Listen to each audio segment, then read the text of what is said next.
Venkat's time. At the very outset, I sincerely thank our Chief Patron, Professor Dr. Mallam Naveen, and our Patron, Dr. B.V. Tirupaniam, for their constant support and motivation. My heartfelt gratitude to our co-convener, Dr. Y. Swarnasri, HOD, Department of English, Government Degree College, SKVT, Rajamahendravaram, and to all the members of the organizing committee for their teamwork and support. Thank you. Now, I would like to begin the session with a brief introduction of today's resource person, Dr. Umesh Patra. Let me introduce you. Dr. Umesh Patra is an assistant professor in the Department of English at Mahatma Gandhi Central University, Motihari, Bihar. His research area includes theatre and performance studies, modern British literature, and queer theory. Some of his lectures are available on eVimrash and ICT Initiative for E-Learning by Mahatma Gandhi Central University. His writings have been published in Economics and Political Weekly, a review of journals Semantic, Summerhill, Sanglob, Research and Criticism, Moz India, and The Hindu. His latest chapter, The Indian Queer, for lack of a better term, is featured in Mapping World Anglophone Studies, published by Routledge. Dr. Umesh Patra is now working at Mahatma Gandhi Central University, Motihari, as an assistant professor in the Department of English. A distinguished academic writer and cultural thinker, Dr. Patra continues to inspire through his scholarship, theatre practice, and public engagements. Sir's today's topic is how to draft a research proposal in humanities. So with this brief introduction, I would invite you, sir, to continue the proceedings of today's session. Thank you. Thanks a lot, sir, for this kind introduction. My heartfelt gratitude to the organizers of this very beautiful and thought-provoking and timely, relevant international intensive thesis writing workshop. My special thanks especially to Government Degree College, Narsampet, Warangal, and SKVT Government Degree College, Rajamahendravaram, East Godavari, and EDUUMENTUU, and all the people who have been working to make this event a success. My thanks also to the participants. So my name is Umesh, and I will be, as discussed, taking a session on how to draft a research proposal in humanities. At present, my slides are visible to you, and of course, I will not be able to see the participants, and because of this digital platform, I wish to make this an interactive session. So in case anybody wants to ask a question, I will not be able to see you raise your hand. So you can, directly intervene in if that is okay. Otherwise, at the end of the session, we can have a specific Q&A platform where the research scholars or the interested participants may ask questions or suggest something. So we can do that either way. This is a research proposal writing session. So this is the foundational aspect of research proposal, and therefore it has to be interactive. I have taken certain examples from certain research proposals, all of which are accepted either at my own university or at different places. So with that, I wish to begin. So first of all, I assume that the people who are joining this particular session do not know how to write a research proposal. This is a supposition, this is a hypothesis that I'm making with absolutely no prejudice towards you, so that I can begin from the scratch. I know that many of you may already be PhD scholars, many of you may already be distinguished faculty members, but this hypothesis that you don't know how to write a research proposal gives me the opportunity of starting from ABC. So at times it may be a little basic, so please bear with me.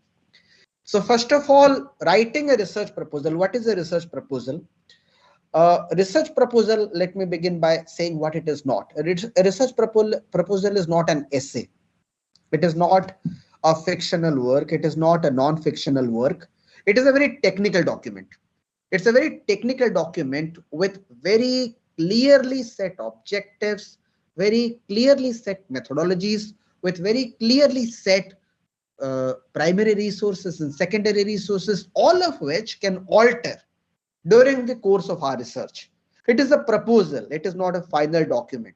There is no finding in the research proposal. There are questions. There is a hypothesis. There is a guess, but it is not found. It is an intellectually written proposition that is sent to the intellectual shark tanks who will, on the basis of our research proposal, either give us admission or reject our proposal. Now consider this also to be an equivalent of a business proposal for an idea which does not till now materialize, but has the potential to materialize if it gets sufficient funding. So when you are taking a research proposal to any institute or any university, then you are asking for funding. In case you are a junior research fellow, now that we know that UGC national eligibility test is mandatory for taking admission in any research project whatsoever, we know that even if you are a JRF, you do not directly get the money disbursed to your account unless you are registered in a university or an institute somewhere. So this is a kind of proposal that you take so that the university or the institute can fund you. In case you are a JRF, then you get that money that is promised to you. In case you are not a JRF, in case you are a net qualified candidate, then the university will give you the what is generally called the non-net fellowship or the institutional fellowship or the TA or the RA. So this is a kind of proposal for funding, for investment. For investment of funding, the interviewers or the panels, they need to know whether you have the capacity to carry out your work. And let me begin with a question, and I want you to respond to this. I want my participants to respond to this particular question. Can we assess the research potential of a candidate within just 10 to 15 minutes of interaction? Can we, as teachers or the interviewers, assess the research potential of a candidate within just 10 to 15 minutes of interaction? So anybody, if you wish to respond, then please, without raising your hand, you can straight unmute and you can say either yes or no. No, sir. No, No, sir. Thank you. I actually, Sir, yes. I think it's possible, sir. Right, it's Definitely. I also think Yes, sir. yes, because when we give interview, they can think of many things by seeing our proposal. Right. Now, in case we But could at the assess, same time, they are at the outset of writing this research proposal, and gradually, by the passing of time, they come to know about so many things. So, in the very beginning of the part of this research, I think to understand about research scholar and about his potential, it's going to be very early. right. Thank you. So the general Sir, drift that I think, sir, I Please. think the keen eye or the expertise make the person immediate. I mean, it can help the person to evaluate, okay, whether it is really the worth or not. Right. It has or not. Yeah, so the response varies between yes or no or maybe. My response is no. Had it been the case, if we could assess, because I have also been a faculty member since 9 years, and I have been guiding research scholars for the last 6, and I have participated in, let's say, 6 interviews in which I was also on the experts panel. 6 years. So in case we could actually assess the intellectual depth of a candidate within 15 minutes, there would have been absolutely no problems between the research scholars and the research supervisor. All the research scholars selected in any IIT or any NIT or any institute or any university would have completed their work on time, would have submitted a beautiful research dissertation, and would have contributed immensely to the epistemology. But that unfortunately is not the case. And I'm not talking here derisively about the Indian education system. I have highest regard for the Indian education system, but worldwide, I don't think that 15 minutes of interaction are enough. It gives us a time to guess. It gives us a time to place a bet. That bet can sometimes go right. Sometimes we come across candidates who are very beautiful research proposals, who present in a very beautiful way their own ideas. We give them admission. It turns out sometimes they do, sometimes they don't. Most of the times, the problems do persist. Now, in case it is not possible for the interviewers to assess the intellectual depth of a candidate in 15 minutes, then as a candidate, it gives us one privilege. We can persuade them to believe that we have potential. And research proposal is that document which helps you persuade the panelists to believe that you have potential. Whether you have potential or not, that's a different thing. This is the proposal that can allow you to seek admission. Whether you fulfill the promise is a different thing. So with that introduction, let me begin. As I said, a research proposal has. So we cannot hear you. Somebody is Right. unmuted. Can you please? Please, Hamsika, please mute. I have please done it. I mute have him. done it. Right, yeah.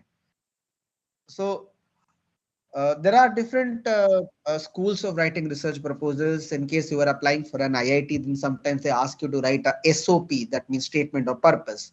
Sometimes a research proposal is called a synopsis. Sometimes a research proposal is called a mini thesis. The most generic term for a research proposal is a research proposal. So we are going with this. You can call it whatever it is. You can call it an abstract. You can call it a synopsis. You can call it a mini thesis. You can call it a statement of purpose. Let us call it for this particular session research proposal. Of course, a synopsis and an abstract, they may differ from each other, like references and bibliography, they slightly differ from each other. But then the generic term for that particular technical document is research proposal.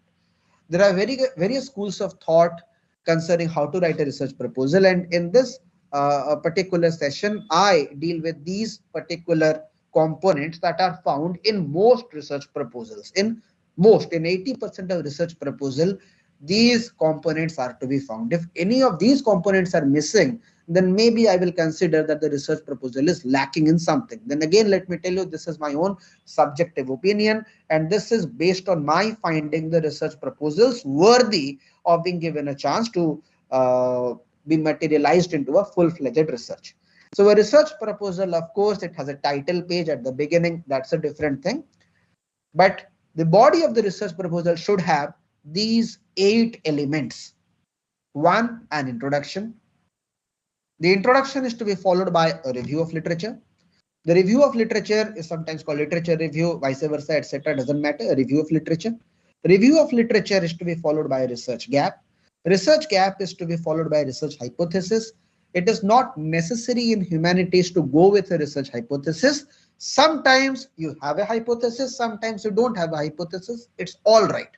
If you have an hypothesis, well and good. If you don't have, it's an exploratory research. That's absolutely fine.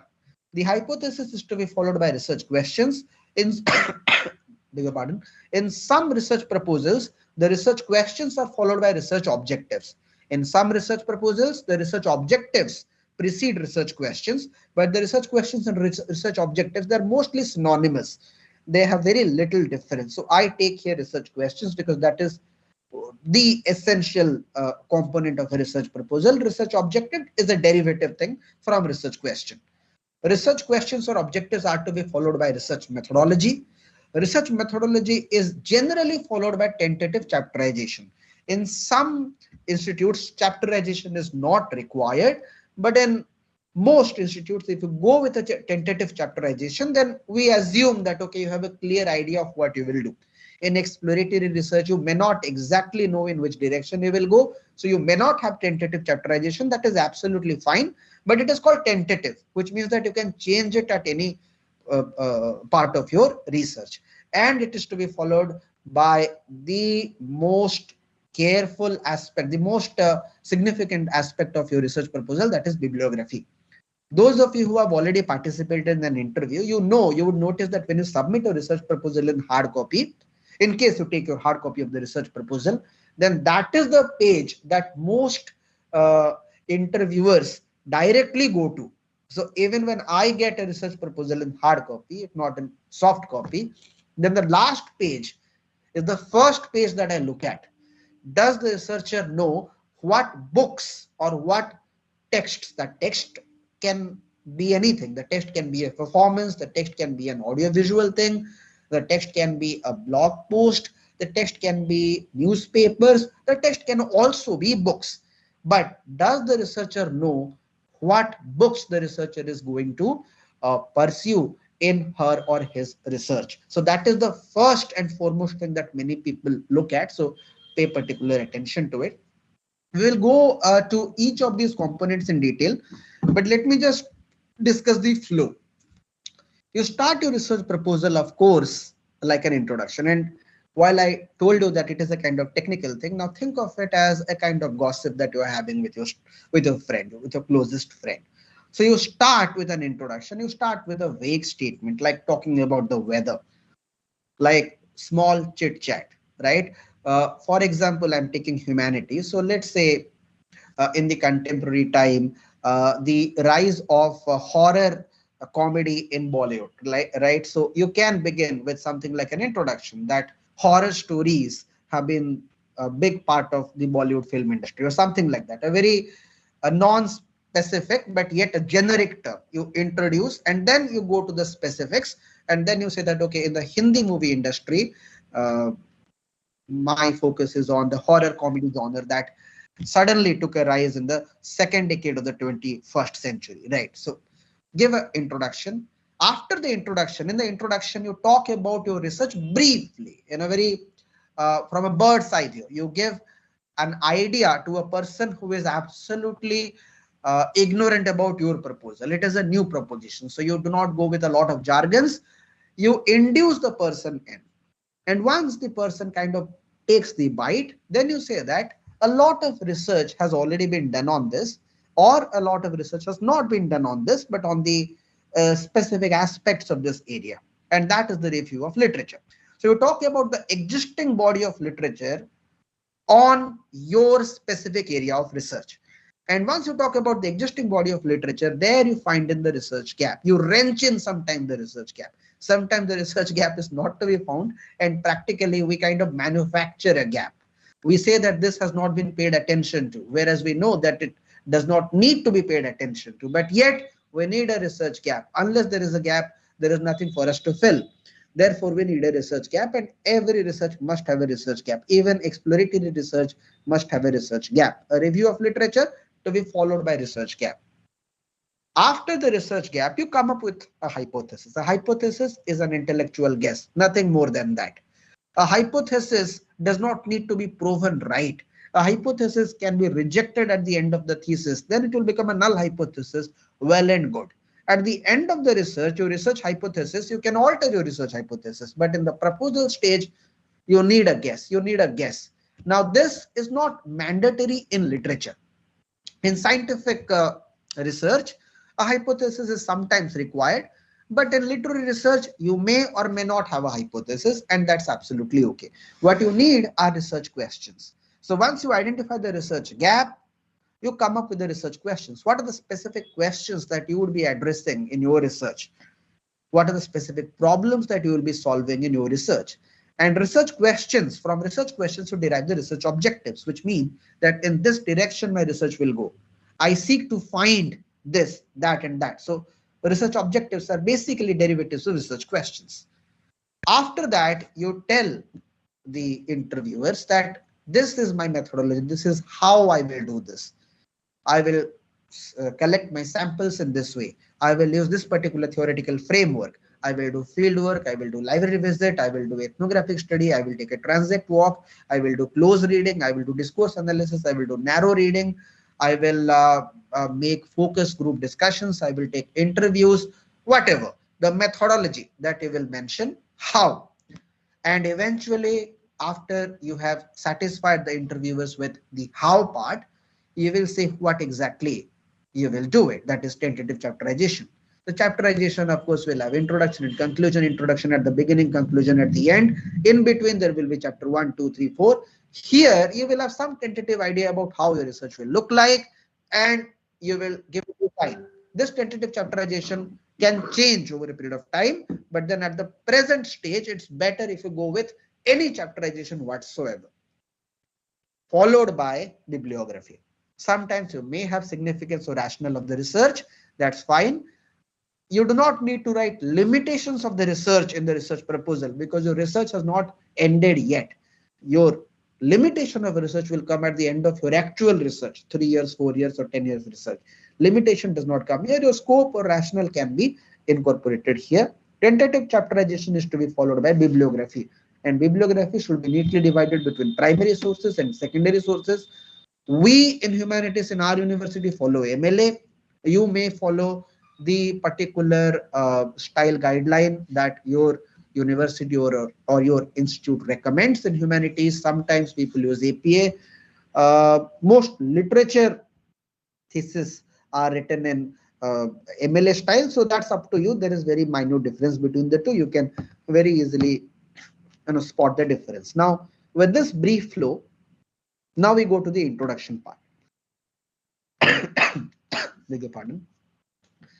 Now, when we are writing an introduction, of course, I'm doing a PPT here. At the end of my presentation, I will also show you a document. Now, a research proposal can be for me, an ideal research proposal should not be too long. It should not be too short. It should not be a 2-page long research proposal. It should not be a 20-page long research proposal. So anything from 6 to 10, I'm okay, because bibliography will take minimum 1 page, right?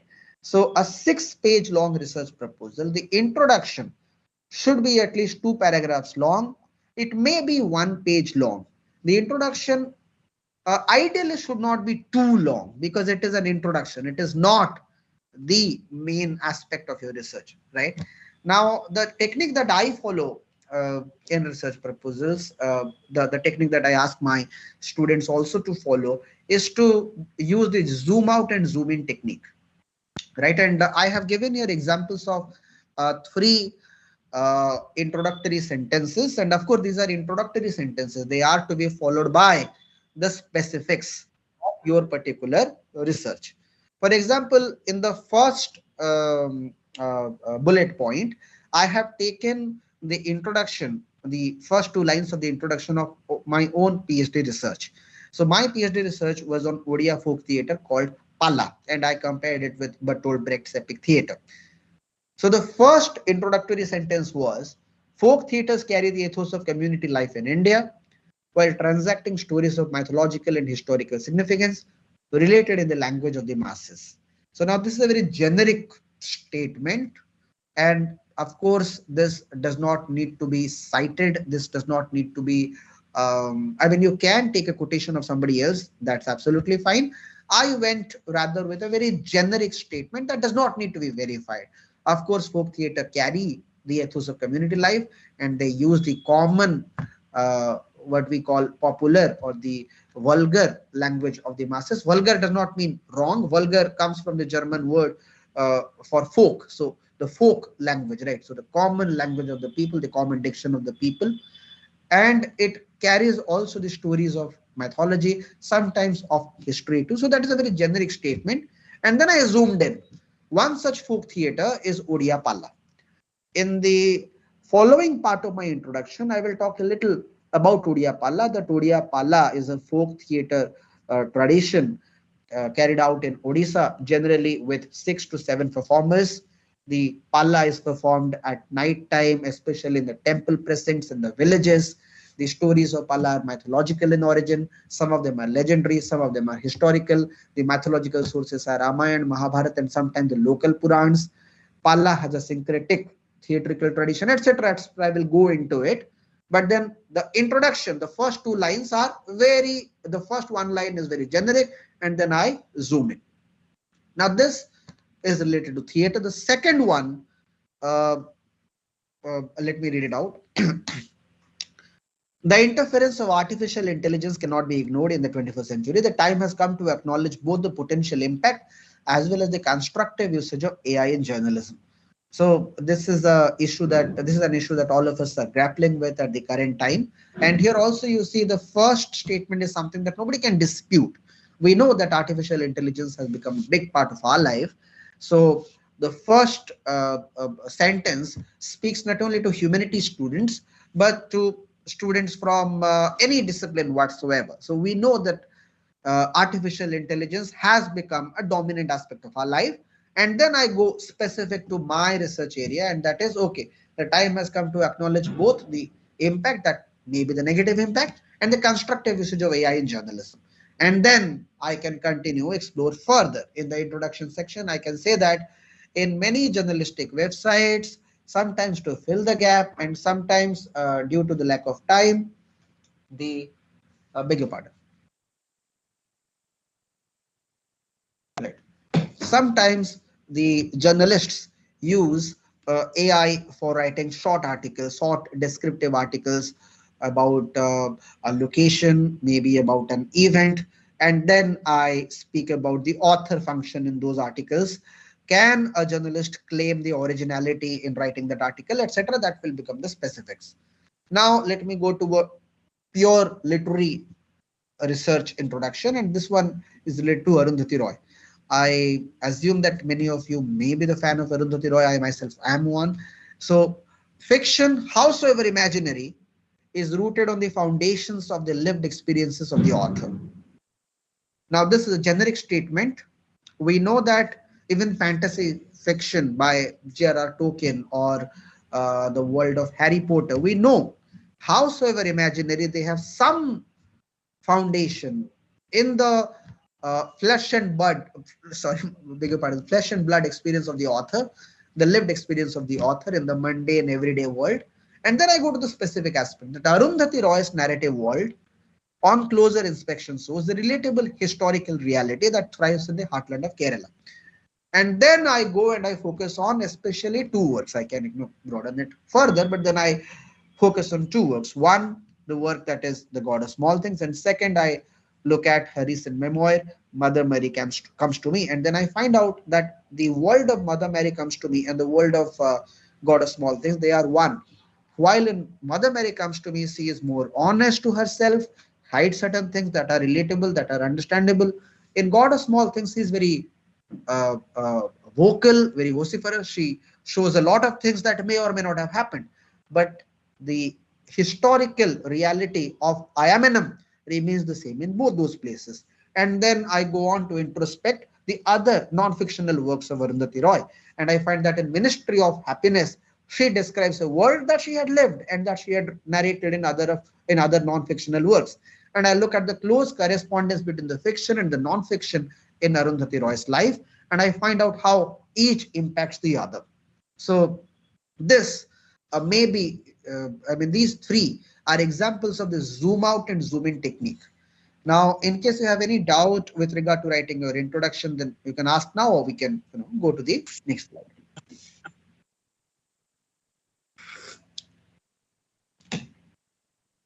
Okay, so let's go to the next slide. So here in the introduction, the research scholars must introduce their basic idea, but without scaring the interview. So first, it's a suggestion that you start with a very generic statement concerning your research, concerning the broad area of your research. And after you have induced the interviewer in, then you talk about the specific aspect of your research, and then you take a dive into the specific aspects of your research. And this introduction should have nearly 2 paragraphs. It can be 1 page long, but it should not be more than that. Okay, so after introduction, we go to the second very important aspect of your research, which is review of literature. In literature, many times our students become confused between literature and review of literature, because for us, the primary resources are also books. The secondary resources are also books. So we do not distinguish between books and books. Now, let's say we are talking about a scientific research. Let's say we are talking about the lifestyle of the particular tribe, Poraja tribe in Odisha. So when the lifestyle of Poraja tribe in Odisha is discussed from an ethnological perspective, then the existing literature does not mean the stories that are published. It means the journalistic articles, the research papers that are published about them already. In case we are talking about, let's say, any medical phenomenon like COVID-19, suppose somebody is doing research on that. then the existing literature will not be the stories about COVID-19, but the research papers that are written on the malady, its diagnosis, and prognosis. So the medical literature does not actually mean stories or non-fictional works or fictional works. Rather, the existing epistemology. Epistemology means knowledge system. The existing knowledge on that particular aspect. So what has been said about your research, that is review of literature.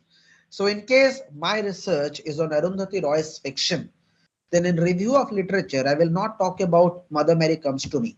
I will not talk about Ministry of Utmost Happiness. I will not talk about The God of Small Things. I will not talk about Walking with Comrades. I will rather talk about what other people have talked about Arundhati Roy, about the journalistic articles, about the research papers, about the thesis, about the book reviews, anything that has been written on Arundhati Roy or on her narrative universe, that will be studied by me in this section.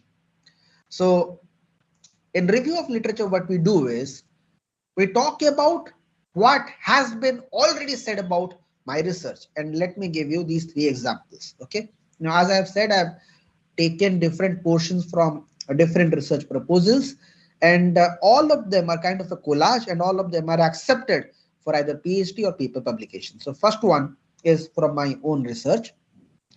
So I talked about Odia Pala, and in the review of literature, I talk about what other people have said. So Dhiren Das, the first bullet point, Dhiren Das, in his book Odisara Pala, it's an Odia book, claims that Pala owes its origin to Natya Shastra and finds similarity in the Purvarangam of Natya Shastra in some of the rituals of Pala.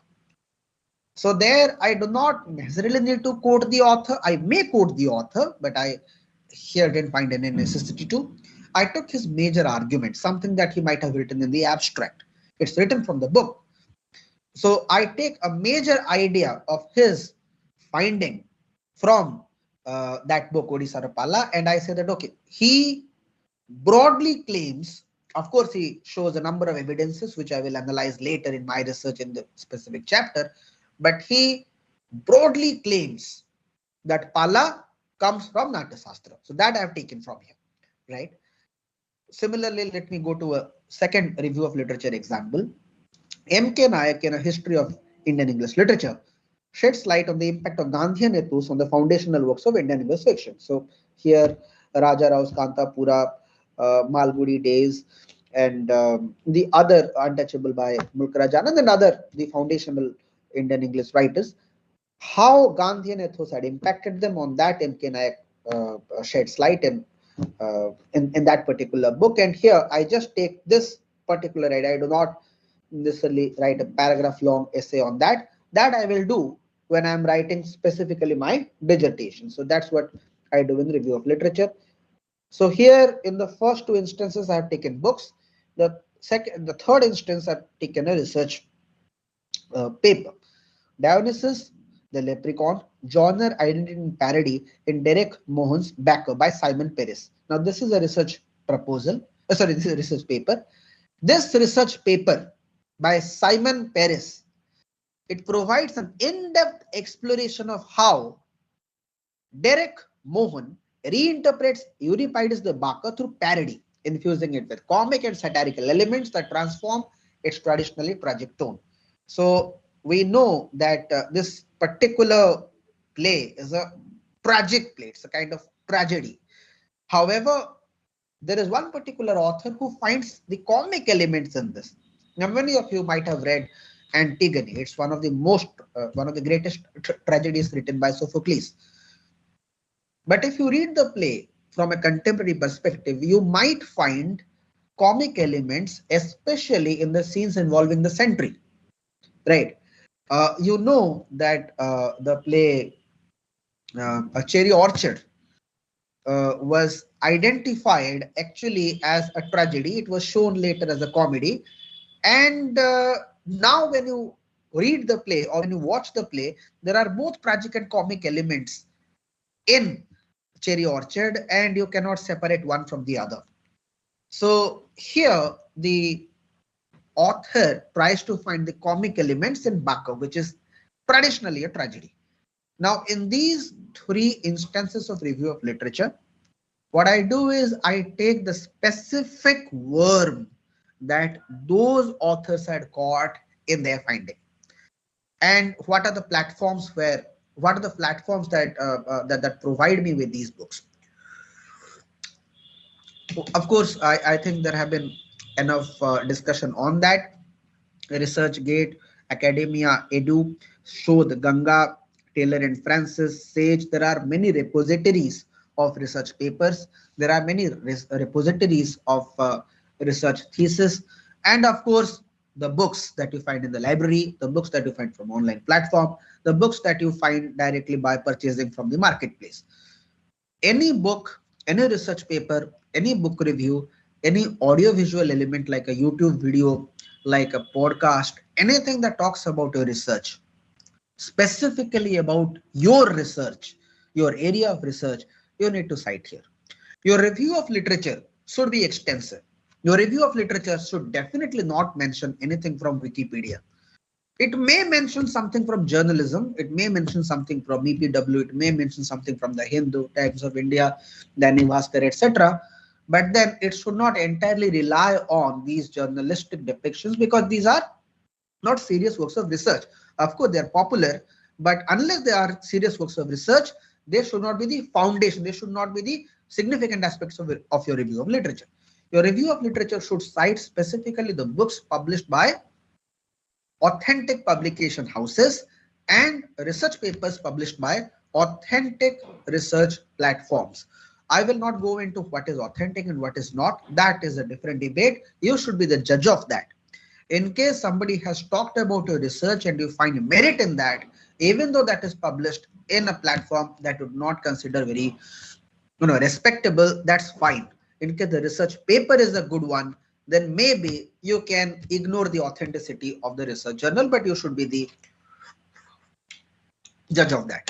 So finding good, original and authentic research papers or research books, and from their abstract, from their conclusions, or by reading them completely, or by skimming through them, you find the germ that those authors have found, and you mention them in review of literature. Your review of literature is a very important aspect, because this review of literature tells you about what has not been done about your research. In research, in humanities research, there are two things that I claim my students must have. One is the interest, the second is innovation. If you are interested in William Shakespeare, no matter how old he is, if you are really interested, you can work on any work by William Shakespeare. But the second part is innovation.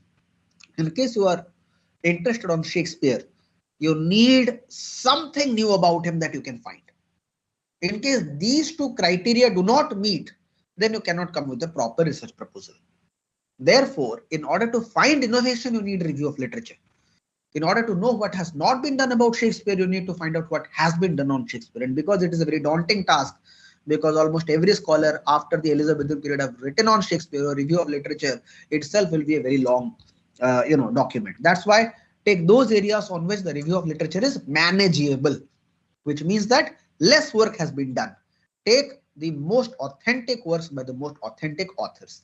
Right, so this is what we do with the review of literature section. The end of the review of literature is the beginning of you.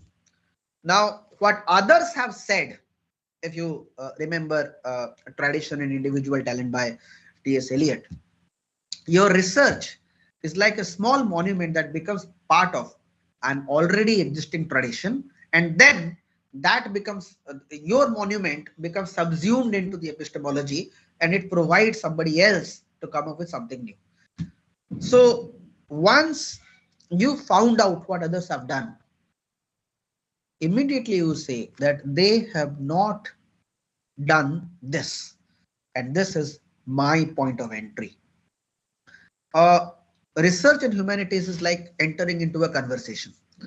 Entering into a conversation, a timeless conversation, a 500-year-old, 2000-year-long conversation, a conversation which has a partner. You have sometimes a partner like Socrates, sometimes you have a partner like Friedrich Nietzsche, sometimes you have a partner like Babsi Sidhua, sometimes you have a partner like Derek Walcott.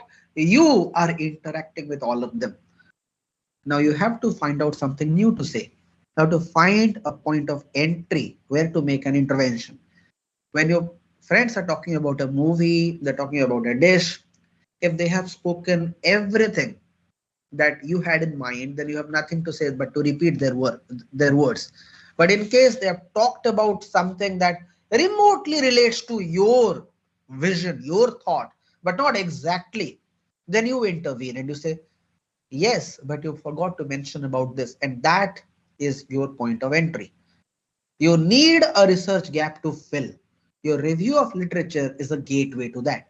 So after writing an extensive review of literature in which a decent research proposal, I guess, should have 10 to 12 um, uh, entries. They can be books, they can be reviews, they can be research papers, but there should be 10 to 12 or 10 to 15 genuine works of research.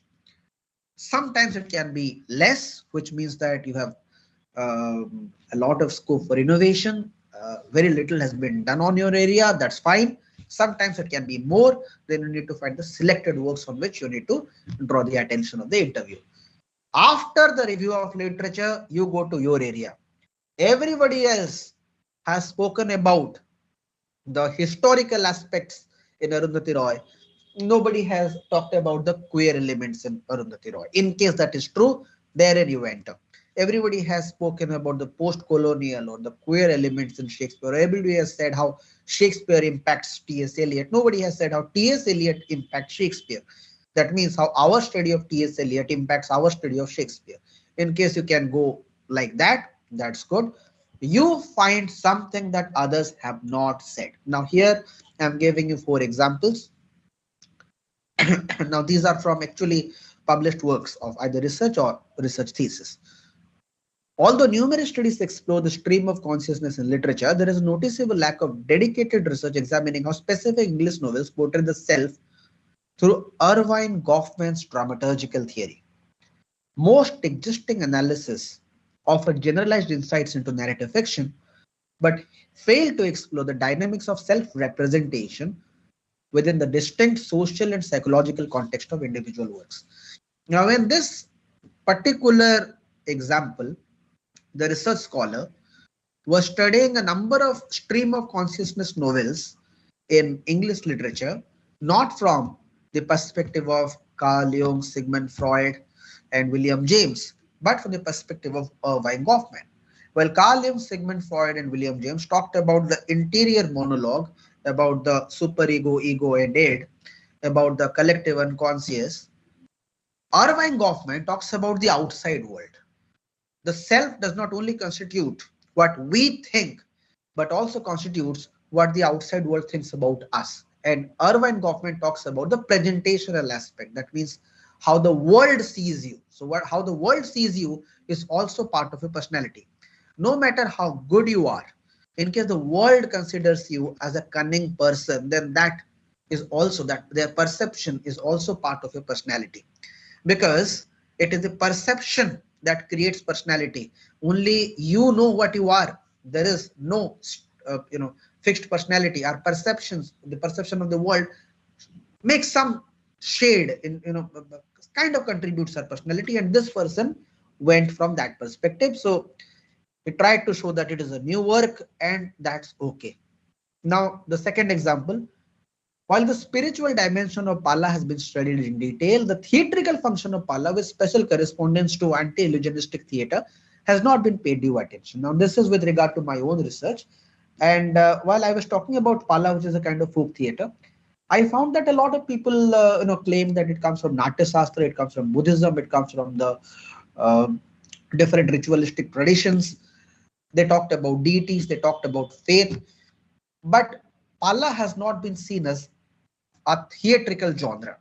And what happens in contemporary period, I think most of my worthy colleagues here can agree with me, that there has been a rise of preachers, religious preachers, and many folk theatrical genres also find that the preachers who narrate the mythological stories gain a lot of money, whereas these folk performers who perform those mythological stories are still languishing in poverty. Now, because Pala has slowly and gradually come to terms with this contemporary reality. It is shedding its theatrical charm and slowly adopting a preacher's, costume in order to preach about morality, in order to, earn money. And I wanted to actually put into, to emphasize how Pala is a genuine theater, even though it doesn't earn a lot of money simply as a work of theater. And I drew special attention to the anti-illusionistic aspect. Bertolt Brecht's epic theater was a prism through which I looked at Pala, and that was something that I found has not been paid attention to, and it deserves some emphasis. So this was my research gap. The third one is, while the historical aspects and narratives has found critical attention, the fictional elements in history has not been explored or has been underexplored. We know that we find the historical aspects in Charles Dickens' A Tale of Two Cities, or we find the Holinshed's Chronicles in William Shakespeare's plays. We find some historical aspects in Amitabh Ghosh's novels. But don't we know, or don't we, but we don't pay enough attention to the fact that even historians, especially today's historians, they are also using the tropes of fiction. Using the tropes of fiction in the sense not that they're imagining those stories, not that they are falsifying narratives, but they are highlighting certain incidents by neglecting some. And while highlighting certain incidents, they are using the tropes of fiction. That means they're using dialogues, they're using plot, they're showing a kind of heroic rise, they're showing a kind of tragic fall. So the fictional elements that sometimes historians use to deliberately foreground a kind of version of history is something that we the inheritors of this 21st century, we the inhabitants of this 21st century, need to pay attention to, maybe in specific historical works of the contemporary period. So that is the third example of a research gap. The fourth example here, this also comes from a published work of research on Anglo-Indian literature. There was a void of academic works that chart the gradual evolution, twists and turns leading to the self-fashioning of Anglo-Indians through literary prototypes, especially in the genre of novels. Now we know that Anglo-Indians is this dwindling community of people who had a European father and an Indian mother, especially in the colonial period from the 17th up to the 20th century. And now the Anglo-Indian people have been dispersed in several parts, not only of India, but also across the Commonwealth country like New Zealand, Caribbean, Australia. Some of them are in England, some of them are in America, Canada, and other white European countries. But we have seen Anglo-Indians, especially as a historical community, and this particular researcher wanted to show how the Anglo-Indians presented themselves as heroes or as victims in their works, in their fictional works, like in their novels. And that was the research gap that the researcher wanted to fulfill. So these are some examples of research gap. Your research gap derives from your review of literature. In case you go to an interview with a research proposal where your review of literature is so exhaustive that it covers no gap, that everything has been illuminated, then there is nothing for you to work on. Your research gap shows where you intervene. No matter how shallow your research is, no matter how broad your research is, you have some unilluminated, ignorant corner of the world to fulfill. Now remember that particular story of Courage in Heart of Darkness, where he looks at an uncharted map and he looks at certain dark spots and he says that one day I will go to one of those dark spots. And as Hamlet says to Horatio, there is so much in the world that Horatio don't know. I'm not actually remembering the quote exactly. There is always something for us to find, for us to seek in the world. And you should convince the interviewer that yes, there is one particular thing that nobody knows, or that nobody has paid attention to, that nobody has emphasized, that needs to be paid attention. And I, the researcher, will enter into the domain of epistemology and I will unearth that hidden treasure. So that research gap is your indication of that hidden treasure. After the research gap, you come to the hypothesis. Now, as I said, your hypothesis may or may not be part of your research. Some literary research has hypothesis, some don't have hypothesis. Sometimes you don't have hypothesis. For example, the impact of AI. You may go with a hypothesis that AI in Indian English classrooms stunts creativity. Well and good. You may go rather with an exploratory theme that I will search or I will study the impact of AI in the Indian English classroom, right? That will do. Sometimes it helps to have a hypothesis, but it is totally up to you. In case you have a hypothesis, what is the hypothesis? It's an intellectual guess. It's one statement. It's an affirmative statement or a negative statement, but it's a declarative statement. It's a declarative statement without any question mark. It's a sentence that is verifiable, that is alterable, that is questionable. I beg your pardon. Is there any question? Okay. So what is the difference between literature review and review of literature? Absolutely no difference. Different wordings. That's all. So somebody was telling me when we talk about review of literature, it is about taking interdisciplinary projects also into purview. No. Review of literature. I mean, look at the words. Review of literature and what literature review. Wordplay. That's it. Nothing else. It's like references and works cited. MLA people call it works cited. APA people call it references. That's all there is to it. Your research can be interdisciplinary. All your pre-existing works on your area, they will come under whatever you call it, a review of literature or literature review. Also, sir, each of these like 8 components we have covered. So each should cover 1 page roughly for like we should cover 1 page for each roughly. No, research hypothesis is 1 line. You may have hypothesis, you may have 3 lines. Research questions, if your research has, let's say, 5 chapters, roughly 1 chapter deals with 1 question. So research questions may be of 5 lines, 5 questions. That's it. Okay. Research gap are 2 to 3 sentences maximum, not more than that. Introduction should be about 1 page, not more than that, about 1 page. Review of literature, it doesn't matter how many pages are there. It may be 1 page, 2 pages, double space times New Roman with paragraph spacing, but it should have 10 to 12 entries. 10 to 12 entries, which means that maybe if there are books, 10 books, all fine. If there are 10 research papers, all fine, or you can mix and match. As I said in the review of literature, don't go for something that is published in a very predatory platform. But then I also gave a caveat: in case the research work is good and the platform is a little shady, sometimes you can ignore, right? But mostly, on a rule of a thumb, go for authentic publications, because when we go to the bibliography as the examiners, then we look at which journals have you read, which thesis have you read, which books have you read, right? So in case you come up with a very shallow piece of creative work or a shallow piece of research work, it gives a bad impression of you, which you can eradicate by your interaction.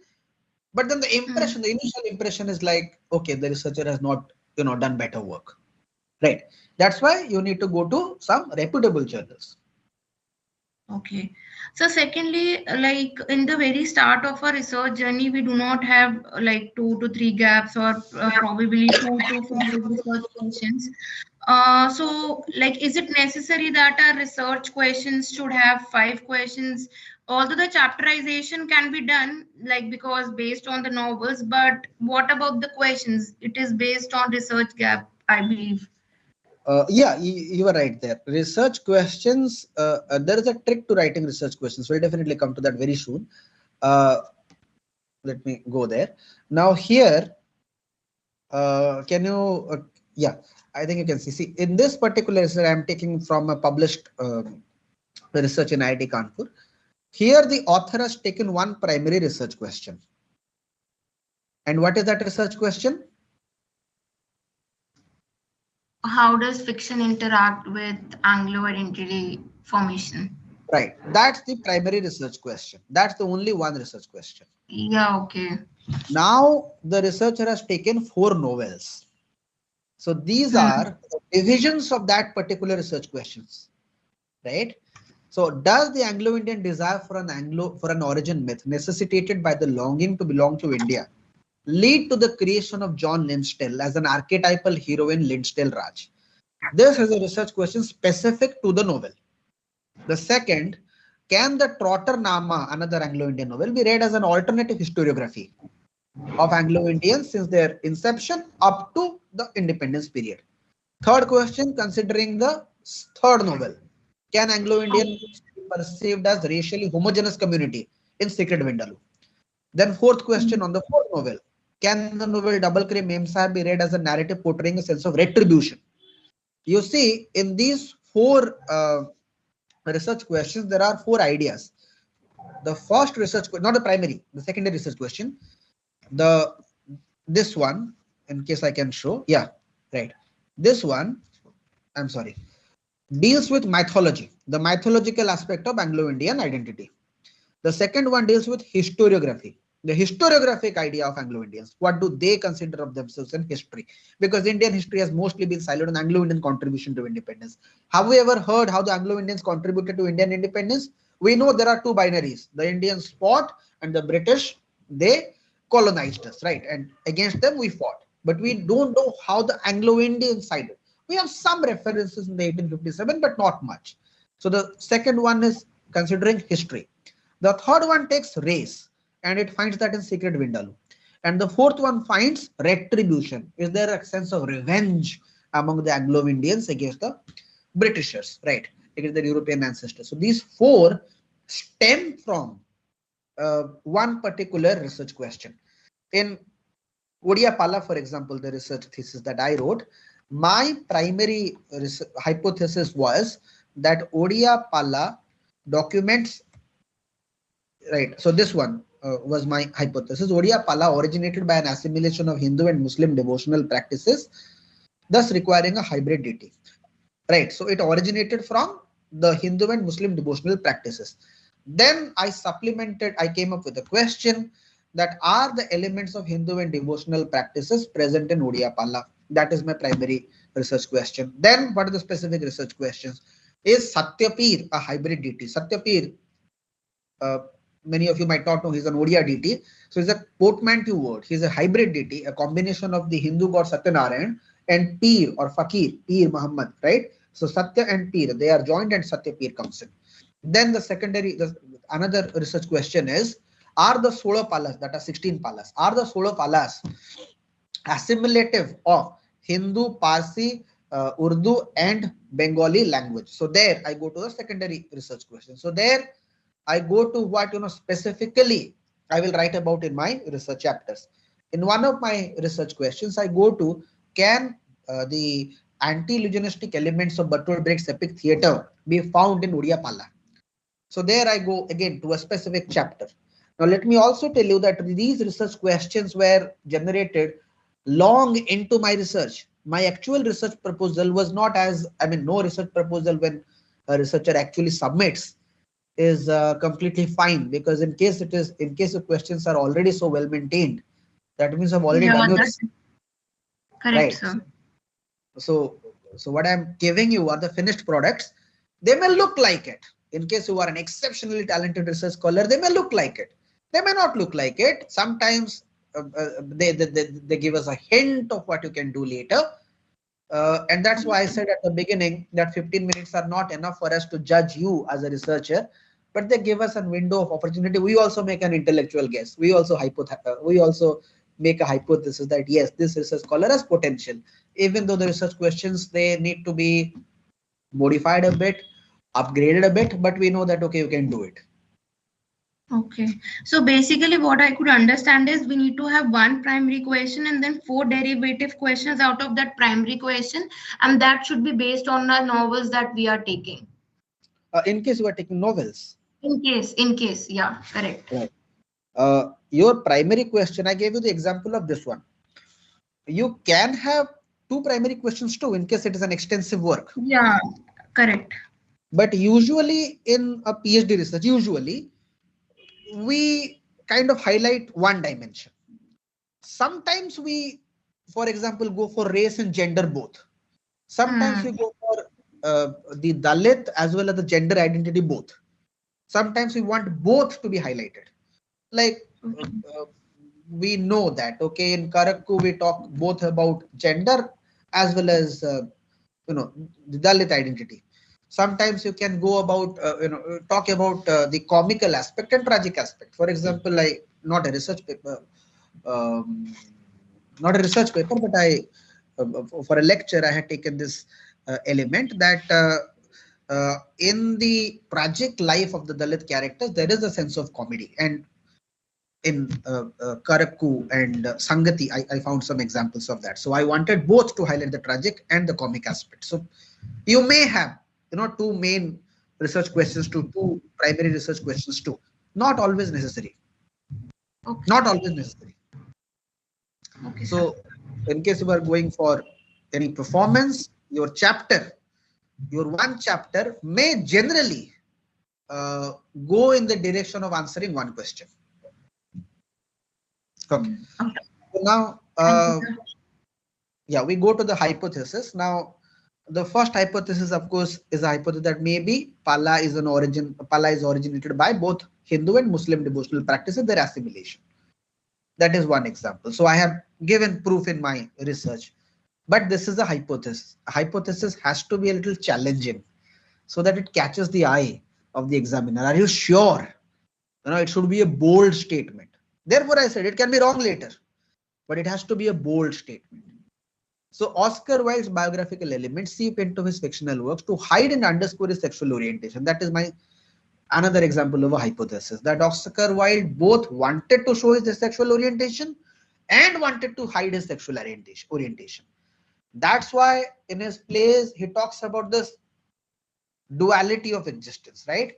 One person has two faces. So if you have read his play, Oscar Wilde's famous play, what is the name of the play? Where there is importance of being earnest. No? Thank you. Importance of being earnest. So you know that Ernest Worthing, there is no character called Ernest Worthing. Later it is found that okay, there is a character called Ernest Worthing, but then they have a dual life. So there is one Baring, right? And if you read his novel, Oscar Wilde's A Picture of Dorian Gray, you know that the character Dorian Gray, he also has two selves. One, he himself, his physical self, his body, his mind, and second, the portrait, because he sells his soul into the portrait. So the portrait decays while he as an individual continues to live. So in many of his works, we find this dual life. So he both wanted to show his dual life, his second life, and wanted to hide it. So that's a hypothesis. It's a challenging one. Some may agree, some may disagree, but it has to be something challenging, something kind of bold. The trope of abandoned child, the third hypothesis. Now here is a very interesting research hypothesis. The abandoned child never dies. So I kind of give an example, a list of stories in which a child is abandoned, but the child never dies. And this example comes from various folk tales, various mythological stories. So you know that Krishna is abandoned. In the Indian Mahabharata, the Kans wanted to kill Krishna, the 8th child, but that child somehow survives because that child is carried across the river and he survives with Yasoda and Nand, and later he takes the revenge from his uncle. We know that Karna is also abandoned by his mother on a basket with beautiful earrings, right? Later, that child also does not drown, but survives. We know that Moses was also abandoned in a basket, right? But later he becomes the great prophet. He also does not die. In many stories, we find this particular trope. Whenever a child is abandoned, in Hermione in Shakespeare's A Winter's Tale, Hermione is also abandoned. The bear comes, kills the protector, but the child survives, right? So many times the abandoned child survives. Caliban survives in Prospero, in The Tempest. Beg your pardon. So in many mythological tales, we find that, and that is there in Bahubali also, right? At the end, the child survives in water. The Rajmata carries the small child, and that child gets a shelter by the issueless parents and later takes revenge. So whenever a child is abandoned, and that is there in the Indian movie, that the villain comes, kills everybody in the family, but leaves the child, or the child hides in the under the bed or something, and then ultimately the child becomes an adult and then takes revenge. So this was my hypothesis, and I said that okay, this can be found in many mythological stories, that a child, if it is abandoned, or if you want to kill like Oedipus, child will never die. So this was again another bold statement. So your hypothesis can be bold, and it's better to have a hypothesis, but it is not essential or necessary to have a hypothesis. In case you are going for exploratory research, you may continue without a hypothesis. I've already dealt with this aspect. Research questions is better to have your research questions mapped onto your research chapters. Sometimes these research questions also translate as research objectives. In case they are turned into research objectives, then your research objectives will read something like this. In my research, I wish to find how the origin myth of the Anglo-Indian community is showcased in creative works by Anglo-Indians, with special reference to the novel Lain Still Raj. So the objectives mostly read like the questions, what you wish to find out. So of course, you may or may not have objectives. It's up to your institution. In case they want, you can have objectives, right? So these are the research questions. I've already dealt with them. So should we move along? Okay. So more or less, we should have like these 8 components, because sometimes university doesn't prescribe any format. So in that case, we can follow this format, right? Yes, research proposal should have minimum these 8 elements. Significance of research, rational, objective, you may not have, but these 8 you have. These 8 you need. Okay. And after that, you come to the research methodology. Now in research, sir, at time of RDC, proposal should be similar way, or at that time we have to make proposal in some other way? I couldn't get you. Can you please? Sir, at RDC, when our topic get finalized, at that time interview take place. We take a proposal there also. So when we take a proposal at that time, so we have to follow the same guidelines like you have told, or there we have to make proposal in some other way? No, see, this is when you don't have a supervisor, right? When you are going for the interview, when you're already in the institute, then you will take your research proposal to your supervisor. And then there is, sadly, this thing is true. A boss is always right, rule number 1. And rule number 2, if the boss is wrong, go to rule number 1. Practically, not always. I'm not saying 100%, 90% of the times. 90% of the times, supervisor is always right. And in case the supervisor is wrong, then rule number 1, go to the supervisor. The supervisor is always right. So you take your research proposal to your supervisor, assuming with a hypothesis that the supervisor is kind and engaging and is interested in your research. Incorporate her or his suggestions. In case there are no non-academic aspects associated with your relationship with the supervisor, then I think you should follow the supervisor is always right agenda. She or he may suggest you some improvements based on your institutional framework, and you should incorporate them, right? They may fine-tune your research proposal. That is their work. That is the work of the supervisor, to fine-tune your research proposal, to give you new insights, to suggest you some books. So whatever they say, you need to incorporate. Generally, this is the framework in which a research proposal is written. So if you go with this framework, then there may only be content-related suggestion. I don't think there will be more framework-related suggestion. That's what I believe. Okay, sir. Sir, then for literature review, if we are doing for RDC proposal, then literature review, we should focus on thesis or on research papers?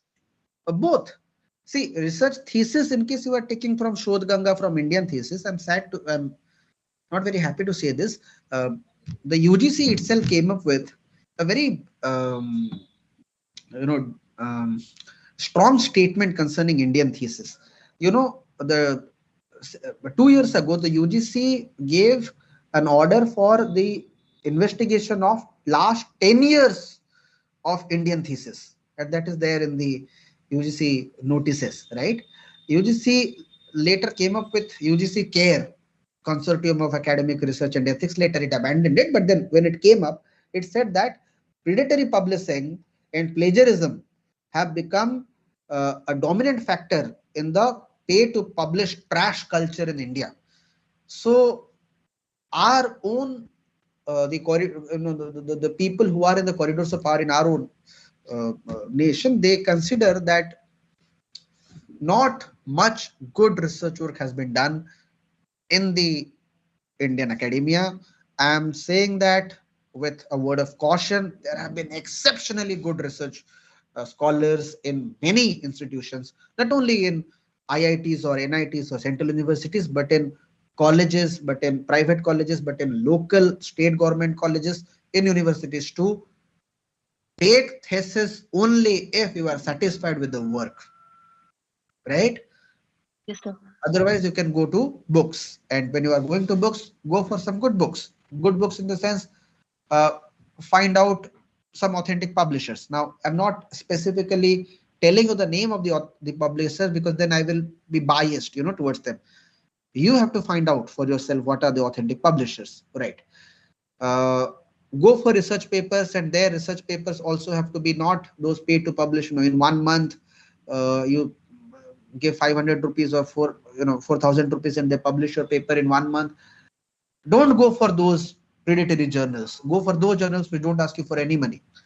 I mean, for the papers in those journals which are published by such meticulous review that their publication itself was the price that they had to pay, nothing more, right? No money was invested in them. So what I'm saying is, in your review of literature, go, if you are going for thesis, go for good works of thesis. You be the judge of that. Go for good books by authentic publishers. You be the judge of that. Go for good works or research papers. You be the judge of that. It should be all. It should not only be research papers. It should not only be books. It should not only be research thesis. Okay, sir. Thank you. Okay. Now, research methodology. Research methodology in humanities, we have only 7 minutes time. I'll hurry. Okay. Research methodology should have these two components. One, a theoretical framework, and second, the research tool. You always have a theory. If you don't have a theory, still you are using a theory, that is grounded theory. When we are looking at any work from any perspective, that perspective is called theory. That perspective may be Marxist, that perspective can be feminist, that perspective can be eco-critical, that perspective can be queer, that perspective can be from a medical humanistic perspective, that perspective can be Freudian, that perspective can be post-colonial, that perspective can be your own, right?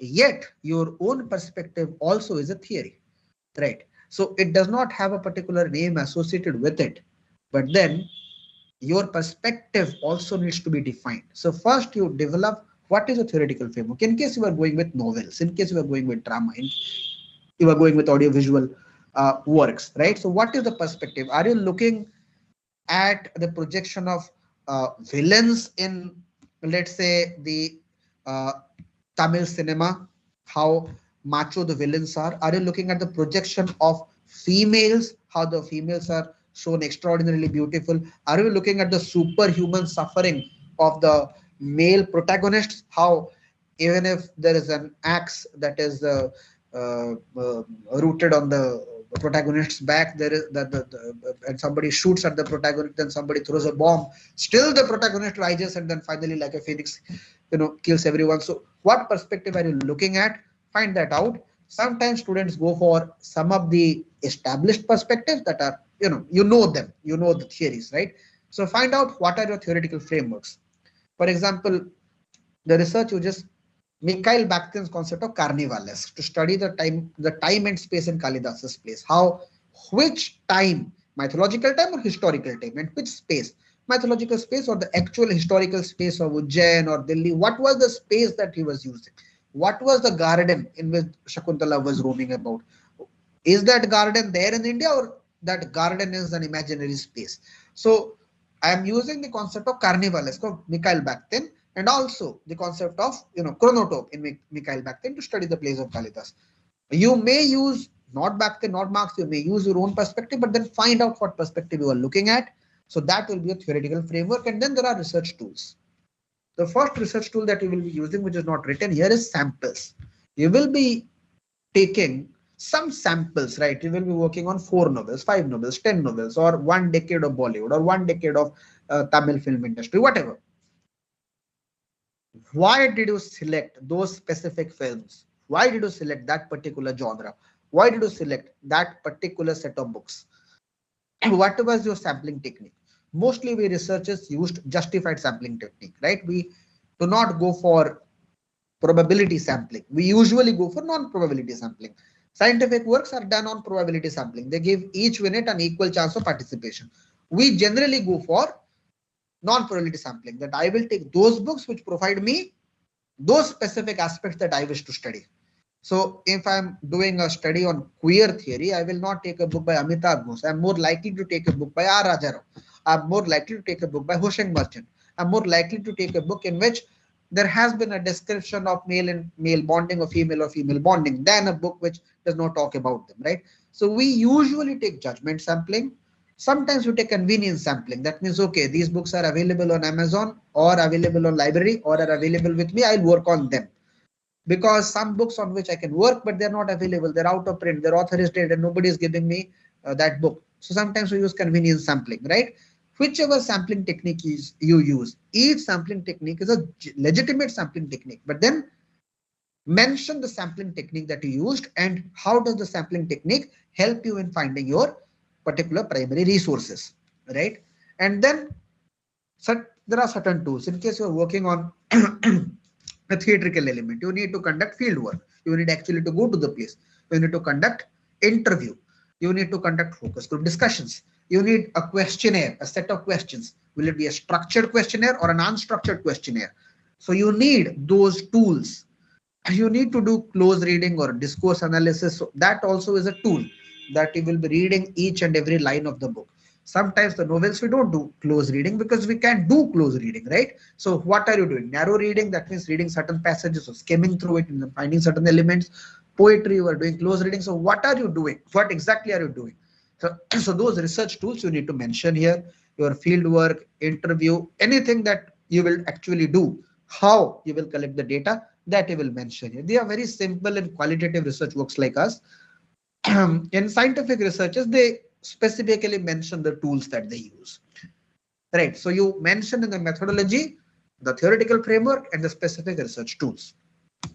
Then you come to tentative chapterization. There is nothing much here and the time is also short. So I have just given a list of chapters. Your chapters, of course, can be anything.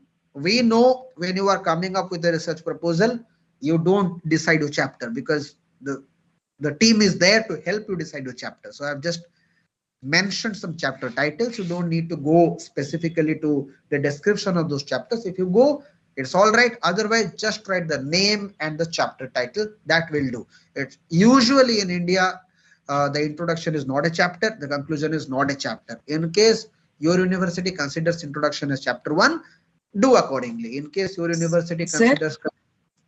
Sir, you have taken broader area in chapter 1 and you select each chapter, I mean a book in each chapter from chapter 2 to 4. Is it right? Chapter 3 to 4, chapter 3 and 4. The chapter 2 one is also broad. Yeah. Literary overview of, yes, sir. Vikari Thakur. Yes, sir. This was my intention because Vikhari Thakur is not a very famous author. Had it been somebody like Oscar Wilde, then I would not have written chapter 2, right? Because everybody knows about Oscar Wilde. So a literary overview will be part of my chapter 1 itself, right? But because I consider that, okay, the literature of this person is not known to the wider world much, that's why I consider chapter 2 also necessary. The chapter 1 also could have come in introduction, but I consider no, Bhojpuri literature has a specific aspect to translation. Why they have not been translated much. Therefore, I consider that part of chapter 1. In case I'm talking about some other literature which has been translated extensively, I don't need chapter 1 here. That can also come in introduction. Introduction usually has your, the detailed everything that we did here. What will your research look like? What will be the tentative chapterization? What are the research methods, research question, hypothesis, and everything. Chapter 1 onwards, you start going to the specifics. I have taken only 2 chapters for. I have some small doubts, sir. Please go ahead. Can we have a literature review as one separate chapter, sir? Actually, I've seen in some universities, some students are recommended to write a literature review. In our, see, the second chapter is not actually literature review. Okay, here it is Vikari Thakur's literary waiver, his overview. What has he contributed? In some universities, some students write literature review. I have my reservations against it, but I understand it. I consider that, yeah, I consider because almost I have done my second chapter as literature review, but finally they have asked me to include it in the first chapter itself. Right. Because research proposal has literature review, but when you are doing a research in literature, of course you are quoting other people, of course you are citing their works, of course you are paraphrasing, you are arguing, and you are sometimes argumenting, sometimes you are disagreeing with them. So again, writing a separate review of literature in literature, I don't consider necessary, but I understand that there are some universities which require a specific review of literature in the research thesis itself. But in language thesis, it will be applicable. Is it so, sir? Thesis, any non-literary thesis, there you need. But in literature thesis, because you cannot write about any novel or any drama without citing other works, then it will become creative writing. If I talk about Rabindranath Tagore's God of Small Things in chapter 3 and I don't cite other works, then it is just my own overview, right? So I know that in chapter 3 I will be talking about her from the perspective of, let's say, Amitabh Ghosh, M.K. Nayak, G. and Devi, many other scholars. So literature review. What about the discussion chapter, sir? Can we have the discussion in literature thesis? I again don't find that sir, necessary. I think it. Sir, I think it's in the core chapters. I think that should be in the core chapters. Discussion. See, what are we doing in literature? Discussion, right? When in scientific chapter, see, there is this technical aspect associated with literature, that you start with a review of literature and end with a discussion and then findings and all. I don't think that I can find something in one page about an audiovisual performance that I wrote 4 chapters about. This is my personal opinion, that discussions and findings, they are applicable to scientific research. Our work is subjective in nature. So our conclusion, of course, the conclusion is a reiteration of everything that we have found. But specifically finding, in case I could find something in literature, then I'm kind of defeating the whole purpose of subjectivity and literature. I'm making it more objective than it is required to be. I consider literary research to be a kind of assimilation of scientific as well as subjective thinking. So it cannot be completely objective. If it is objective, it's not literature. That's my view. Again, as I said, the supervisor is always right. In case the rule is wrong, then go for rule number 1. What is the difference between summation and conclusion, sir? Different terms. In summation, all we do is, in summation, we reiterate our findings. In conclusion, we put an end to it. So in your conclusion, you may not repeat your findings. You may rather kind of take a new beginning and then say that, okay, in my research, I looked at the eco-critical aspects in the Dalit narratives and I found that space is also something that they have been deprived of. But what are the other things that they have been deprived of? You can go in a different uncharted territory. That is something for the rest of research scholars to find in limitations and scope for further research. Recommendations. Yes, sir. But Thank you, in sir. summation, you kind of just in chapter 1 I did this, chapter 2 this, chapter 3, chapter 4. Okay, sir. Thank you, sir. Bibliography, I'll just end by. Yes. Sir, I have a question. When we talk about research methodology, if I'm dealing with text and I have a theoretical framework, so I can add my theoretical framework and then I can add like I'm probably doing the close reading and then I can mention the test, right? This is how it needs to be done. The Yes, researcher correct. engagement. Correct, That's because- all about the methodology that we need to know, or we need to go in the depth like we are doing analytic narrative analysis or exploratory or whatever types of We have qualitative to do research. that here. Because see, I'm making a PowerPoint presentation. That's why my sentences are all in bullet points. But in the actual research proposal, you need a little depth in these aspects. So, for example, I have just written research uses Bakhtin's concept of carnivalesque, but I need to explain what carnivalesque is, not in detail. That I will do in my research. But in my research proposal, I need to write at least 2 or 3 lines about anybody who does not know about carnivalesque, to explain to a person who does not know about it. So you're right there. You need to mention whether it is explorative research, whether it is historical research, whether it is a completely qualitative or a mix of qualitative and quantitative research. You need to mention that in this area. As I said, in sampling, you talk about the primary resources. You already have talked about the primary resources in your introduction. Introduction, right? Not in review of literature. Review of literature, secondary resources, not primary. Okay. Sir, one last request I have. If it's possible, could you please share any 2 to 3 research proposals as samples? I will share one research proposal which has turned into a research thesis, and that will give you an example of how sometimes a research proposal may not always be perfect. The final work was perfect, but then this researcher got admission in our university, and I can show that right now. I'll share that in the group later, but then it had all those elements. Okay. Yeah. Okay, sir. So finally, And I'll sir, just for please. IITs and IIMs, the proposal is slightly changed of what I have heard. So how to go about with that? If you have any sample for that too. See, they have interviews and they have written tests in which they ask you to write statement of purpose. Okay. So that statement of purpose is sometimes written in like 2000 words, sometimes 5000 words, right? So in the statement of purpose, you usually have these components, but not in these barricades. You introduce your topic and go up to the end in paragraphs only, not with these specific chapter headings, but components are the same. You need such questions, you need review of literature, and you need one specific thing to find in that research. So components are the same. They look a little different, that's all. The formatting is a little different. The words are sometimes limited, so the review of literature will be small, right? Okay. Because the only thing that you borrow in your research is review of literature, the rest is yours. Right.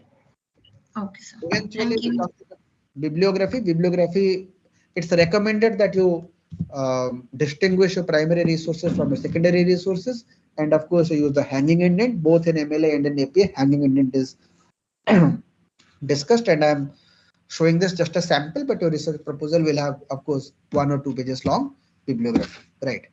So again, just to reiterate, these are the foundational aspects of every research proposal: introduction, review of literature, a research gap, hypothesis, questions, methodology, chapterization, bibliography. So these 8 elements should be there. Hypothesis. Excuse me, sir. I have a doubt. Sir, research perspective and research methodology. These are different concepts, or is there any similarity between these two? Research perspective. And research methodology. These are both are same. I haven't heard of a research perspective. What I said was there has to be a theoretical framework. The theoretical framework is the perspective. Where are you looking at the text from? So that is part of the methodology. So in case you are looking at a text from Indological perspective, then studying about Indology is part of your methodology. So we have these two segments. One, the theory, and second, the specific tools. So the theory part comes under methodology. That perspective part comes under methodology. That means methodology has two sir. segments. It One means perspective. methodology is a broad area and Right. perspective comes under this. Yes, thank you. Okay, sir. I understand. Thank you. So with that, we come to the presentation, this particular presentation. We don't have time. I guess this is time for my next colleague to continue, I guess. So I can share the research proposal with you in the group, and I hand over to the Sir, before that, I would like to summarize it, and then Please. I'll give a thank note. Please.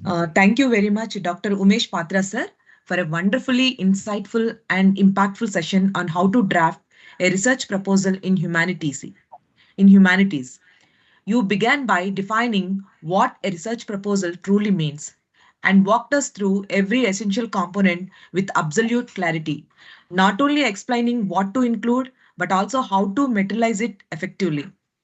Your suggestions of zooming in and zooming out while writing the introduction was extremely useful, and your examples from your own research made the concept easy to understand and apply. Your simple and crystal clear explanation of how to present the review of literature, identifying gaps or locating superficially touched areas in the existing research was one of the most meaningful takeaways for the participants.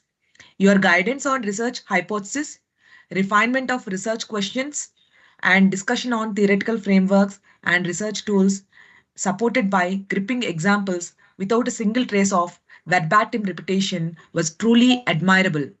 Your honest reflection on the current research landscape in India and your strong advice to avoid predatory journals were timely reminders to pursue research with seriousness and integrity. Thank you once again, sir, for your practical insights, engaging narration, and intellectually inspiring session. We are truly grateful for your time and expertise. Thanks a lot, Swarna Madam. Thanks a lot, all the participants. Now we'll move on to the next session. All of you.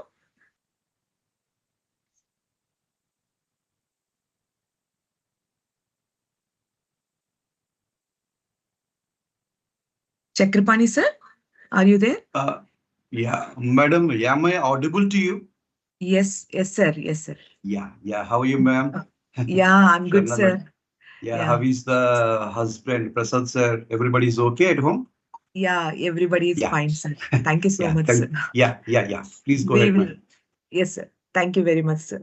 Yeah. Now we move on to session 18 titled Framing a Powerful Research Gap in English Language Teaching Studies. For this thought-provoking and very relevant session, we are glad to welcome Dr. K. Chakrapani Garu. And about the resource person, Dr. Chakrapani Garu is an Associate Professor of English, Head Department of English at Pragati Engineering College, JNTU, Kakinada. With over a decade of teaching experience, he specializes English, communication skills, and personality development for engineering learners. His academic profile includes MA in English from Adikavi Nannai University, MPhil and PGDCE from University of Hyderabad, PhD in Indian Writing in English from KL University. His contributions go beyond teaching. Dr. Chakrapani Garu has served as coordinator for first year BTech, nodal officer for APSHE and British Council Communication projects, convener for multiple FDP programs. Dr. Chakrapani has also played a remarkable role in establishing multimedia, English language, and communication laboratories in various colleges. With publications in reputed national and international journals, his research spans literary studies, learner-centered pedagogy, multimedia-based language teaching, ESP, and technology in ELT. Dr. Pani has presented papers widely across India and continues to be a strong advocate of professional development and pedagogical innovation.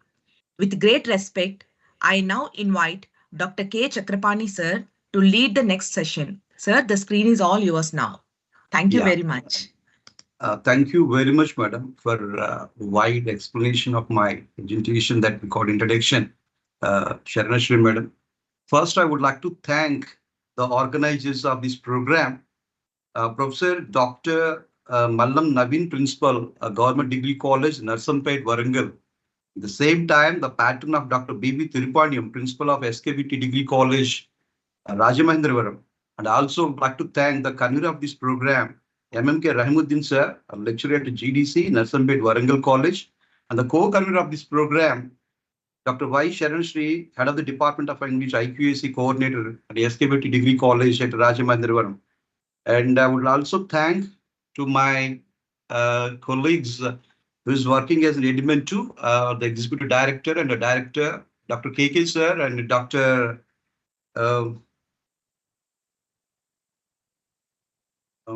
I forgot his name, Dr. KK sir and Shatish sir, Dr. K. Shatish sir. Thank you for giving this opportunity to teach you on this platform. So would you like, just I would like to share my PPT. Am I audible? Yes, sir. Yes, sir. Yeah, sure, madam. Yes, sir, you're audible. Yeah, thank you.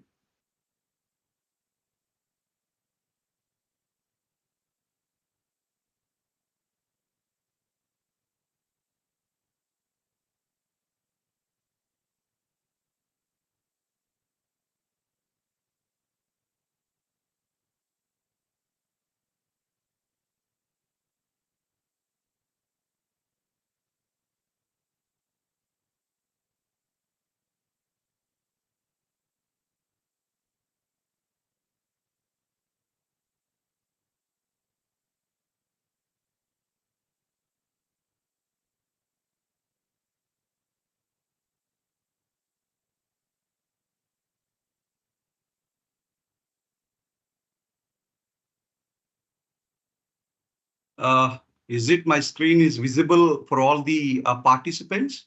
Not it, sir. No, sir. Yeah, wait. I think it's under process, sir. No, sir. Yeah, wait, sir. I'll wait.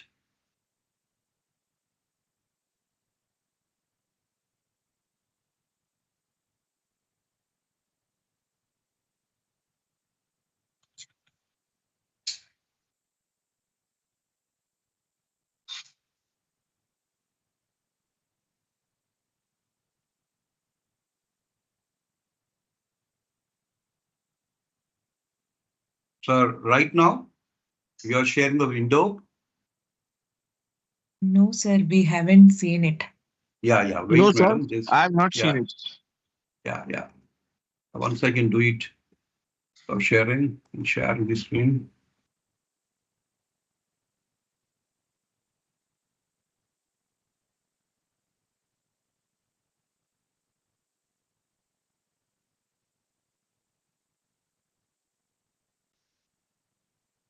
Yes, sir. Yes, sir. Yeah. Yes, sir. Yeah. Thank you. Thank you for the confirmation from your side. Framing powerful research gap in English language teaching. Yeah, it's a topic for today's presentation, framing a powerful research gap in English language teaching studies. Guys, with my experience of teaching of these colleges and did my research at the University of Hyderabad, at Central University, just I would like to tell you that how to do the research gap in English and language teaching style. So once again, good evening, all the participants. I'm delighted to welcome you to this academic session on framing a research gap in ENT. But before going to this research gap in English language teaching, would you like to ask questions to the participants? how many people are there in this research work in this my seminar workshop? Roughly of 50 members. Can 134. anybody? 134 members is okay. And after 134, how many members are doing as a net preparation, or how many members are doing a kind of research work?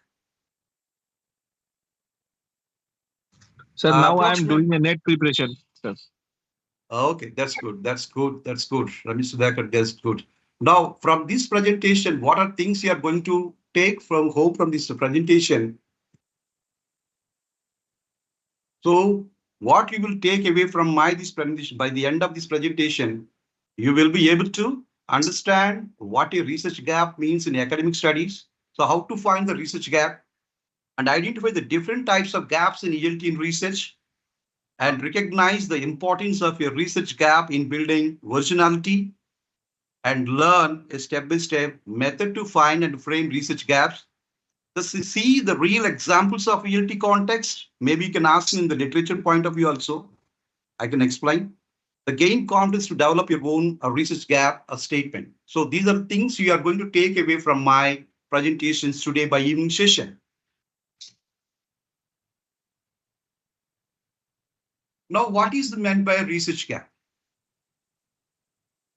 Can I ask the question before again? See, if you are so many people are enthusiastic to join do their PhD work, they may be prepared for central university test or maybe state test. They got the seat and they join very interestingly. In the beginning days, they feel very happy. I got a PhD seat in so-and-so university. And after 6 months, they will call you for a academic review, DRC meetings, and show me your hypothesis and what are your topic for project, your thesis title, and they will ask you so many questions. Okay, and that day you can find your beginning of the session. That's okay. But coming to the next another 6 months, the professors, the DRC members will ask you a typical questions. Now tell me your hypothesis, where you are in the research. Then you find a gap. That means you didn't understand that clearly what is going on the research. The most of the professors will give you a lot of work, do that, go for this one and do kind of work. But finally, you did something, your research guide is not accepted. Or the research guide may have given some work, you could not do the work and properly. So finally, you might struggle between some kind of gap in the research. So that's what I'm going to deliver today. So definition means a research gap is missing or inadequate information that limits the ability to research a conclusion for giving question. A research gap appears as the disagreement between studies with contradictory. So a research gap refers to an absence of limitation or inconsistency within the existing knowledge that prevents the researcher from arriving at the comprehensive understanding of a particular issue. Such gaps may be emerges due to contradictory or inconclusive findings.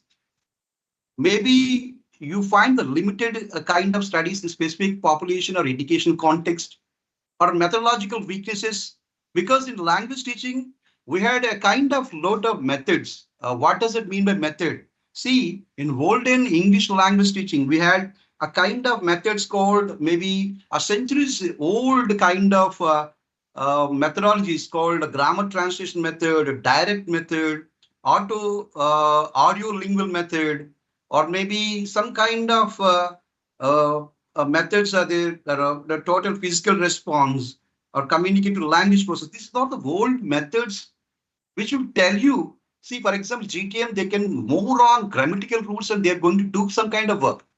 But in the 21st century, you are the new researcher because so many people had done the research for their old kind of methods they presented well. But coming to the new methods of what are the research is going on is the most important phenomenon for you. You maybe give you questions on English language teaching, a blended learning or a hybrid learning, or maybe task-based learning or content and language integrated learning, CLIL, that is what we call.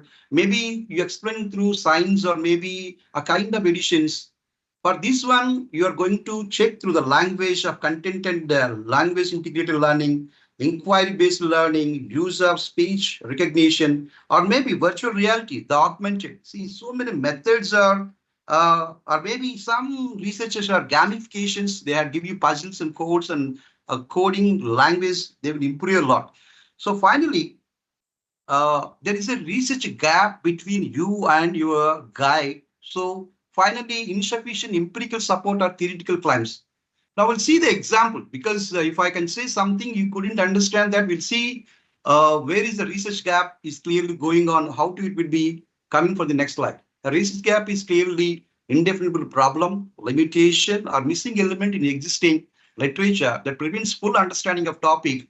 In academic research, especially at postgraduate and doctoral levels, a study must demonstrate not only what is already known, but also, yeah, who's this? Yeah, I'm here. Somebody is, please unmute the mic.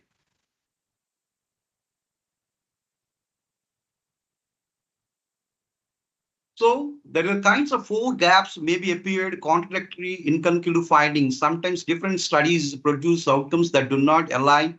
This may happen due to the difference in sample types. Maybe you're collecting some kind of samples in language teaching in the classroom, and the varied institutional strategies, different measurement tools, or changed learning environment. Such inconsistency means the field of lacks of clarity. For example, if you can take, some studies conclude that online learning significantly improves speaking fluency, while others find meaningful improvement. This contradiction suggests that we need to new research that applies stronger to varied methods, uses new populations, or isolates variable affecting outcomes. The second one, limited studies in specific populations or contexts.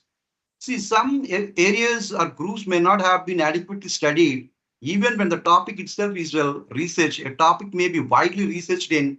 You can take the urban environment, developed countries or higher education settings, or English is the major population.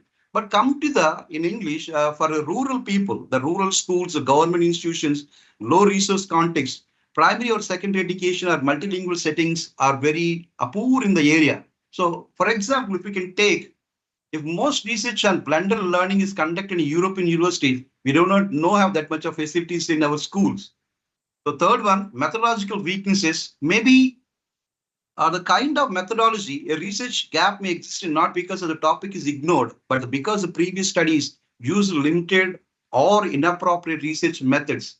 The common methodological problems include overline or self-report questionnaires, because what type of questions you need to ask to tell the problem? Lack of translation, small sample sizes, absence of experimental or pushy experimental designs, lack of longitudinal tracking, a poor or unclear data analysis of techniques.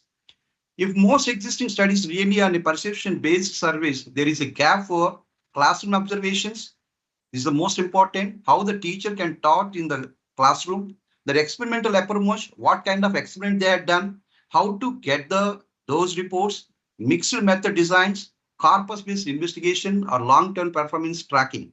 Thus, improving the method itself becomes a legitimate research contribution. The fourth one, insufficient empirical support or for theoretical claims. Sometimes theories are extensively discussed, but there is a little empirical evidence supporting them. Findings are outdated or theories have not been tested in modern learning context. So don't blindly follow the old theory, and what is the learning from the students are important. Digital learning environments, AI assisted education. Now the AI is ruling because AI based artificial intelligence is also entered into the teaching. They can give you more information, and assisted education will help you a lot nowadays because so many apps created learning platform and mobile assisted language learning, emergent motivation theories. For example, if you can take the motivation self-system is well untheorized, but not all studies test in the online. AI supported learning spaces, the results may differ across the cultures or professional level. Maybe you are learning some from to another person. A researcher can fill the gap by providing updated empirical testing, comprehensive studies, never new models are improved measurement instrument.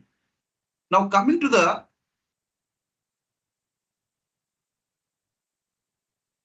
why research gaps matter here. Make your study original and valuable. So make your study original means so many people nowadays, research means simply they go to the South Ganga, they download some old thesis. How did they research it, done the previous work?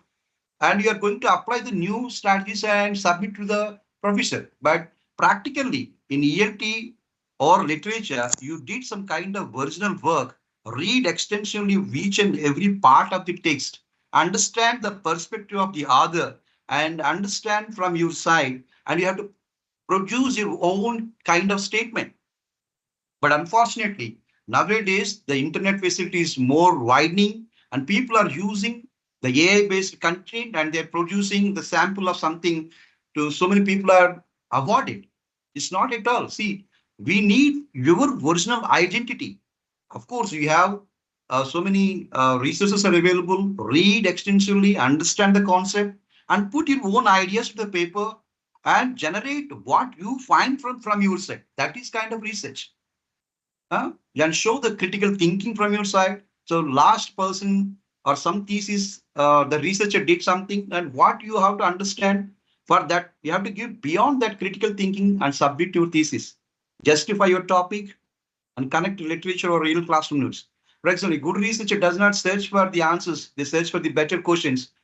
In ELT, mainly asking sample questionnaire is most important, and the gap may be coming to this. Why?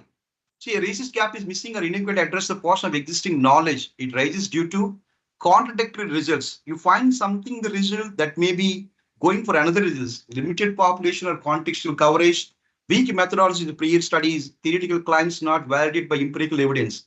Finding such ensures that your study is original, adds academic value, builds upon the field of existing knowledge, and responds real needs in teaching and learning. Now see, I want to show you this slide. Through this slide, you can understand that the research gap is a bridge. So how to overcome your research gap as in a old style of thing, the research. See, established theories, one side, connecting what we know or what we need to the discover is important. In your textbooks, or maybe some people are telling the established theories, but in the right side, potential knowledge is required. You find the new findings, new kind of learning environment. And here it is left side, existing knowledge, prior studies, and their improved methods. Coming to the left side, current practices, better practices. Literature reviews are helpful, but you have to find out the future innovation from these studies. So the research gap in the visualized in a bridge between two domains, current knowledge and potential knowledge. So current knowledge, which represents existing theories, experimental studies and teaching practical knowledge, whereas the potential knowledge, which includes innovative methods, theoretical refinements or unexpected contexts is required for a researcher. Now, I would like to come to directly to the topic. The types of research gaps at taxonomy, if you can see and you can understand what does it mean by. See, evidence or contradiction gaps, inconsistent finding across the studies that warrant further investigation. So evidence is always when studies produce contradictory outcomes requiring further validation. Next, knowledge gaps, unexpected topics or areas with a minimal expected research, methodological gaps, empirical gaps, contextual gaps, population gaps, theoretical gaps, and practical technological gaps. Now see, one by one, you can understand in academic research, especially within English language teaching, a research gap is not a single concept, but can appear in several indefinible forms. Recognizing the type of gap helps schools understand what is missing in the literature and how their research can meaningfully contribute to fulfilling that space. The categories below provide a structural lens for analyzing existing research and developing new scholarly directions. Now take the first one, evidence gaps. We would like to see the more on evidence and contradiction gaps. An evidence gap exists when multiple studies address the same issue, but arrive at conflicting or innocent results, making it unclear which concludes more accurate. Why it matters, if you can ask me, In such cases, new research is indeed clarify the situation using stronger designs, identify the factors and explanation the inconsistency, determine under what condition each result occur. See, there are so many evidences are there. There is so many contradictions between the works, and you have to find out, clarify the situation by using stronger designs, identify the factors that explain the inconsistency, determine under what condition each result occur. As a researcher, you have to find out the evidence for those results and submit them. Some research shows that blended learning improves reading proficiency significantly, while others show minimal improvement. A new study can help explain why results differ, perhaps due to learner profile, digital access, or institutional design. Now, coming to the next one, the knowledge gaps. See, each and every research is defined to domain, different kinds of mindset people. Now, what happened? A knowledge gap appears when a topic has not been studied sufficiently, or when research in the area is too limited to form strong academic conclusions. Why it matters? Such a gap highlights opportunities for foundational research. For example, studies on AI chatbots for listening practices are still emerging. This lack of established findings creates early opportunities for researchers to explore the topic and build confidential understanding. Now, the third one, methodological gaps. What it means? These gaps arise when existing research uses narrow or repetitive methodologies. Underline this one. A narrow or repetitive methodologies lacks of robust data collection strategies. Release tool depends on too heavily on the one of the two or three more methods, surveys only. Avoids experimental or mixed method approaches. Then why it matters? A new study can improve methodological rigor and thereby produce stronger, more credible results. Example in ELT, with many studies on speaking anxiety related solely or self-oriented questions, there's a gap for observational, narrative, longitudinal studies to provide deeper insights. Empirical gaps means the number one, a theory without sufficient data support, few direct text. For example, an empirical gap occurs when theories exist, but real world studies do not, or when theoretical claims lack of validation through actual classroom data. For example, why it happens, this gap indicates that research is consequently rich, but practically untested. Example, many motivational theories explain how learners develop interest, but learning languaging, but few studies evaluate whether these theories hold true in rural or technology poor classroom. So many people are telling that learning is kind of thing, but few studies evaluate whether the theories are really work in the real environment or not. Next one, contextual gaps in specific settings. For example, a contextual gap exists when research focuses heavily on certain environments while ignoring others, such as countries or regions. See, it depends on the countries and regions. The work should be changed. Contextual gap, maybe socio-economical backgrounds, medium or instruction, institutional types, depend on institution. Maybe in the corporate world, corporate schools are having digital boards and a kind of audio system is there. Coming to the government school, we could not find that much of things. So how to teach better without technology should be a fear. This is called contextual gaps. Why it matters? Educational outcomes may vary dramatically across settings. The knowledge from the content may not automatically apply to another.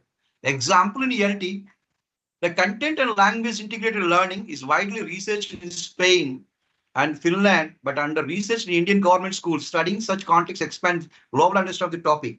See, depends on the situation, or maybe depends on the context. The reader, the student can understand from different perspective of different contextual language. And population gaps. This is the most important underrepresented groups in such. The population gap occurs when certain groups of learners are frequently overloaded, for example, including primary schools learners, rural students, students with disabilities, adult learners, refugees, and low proficiency learners, etc.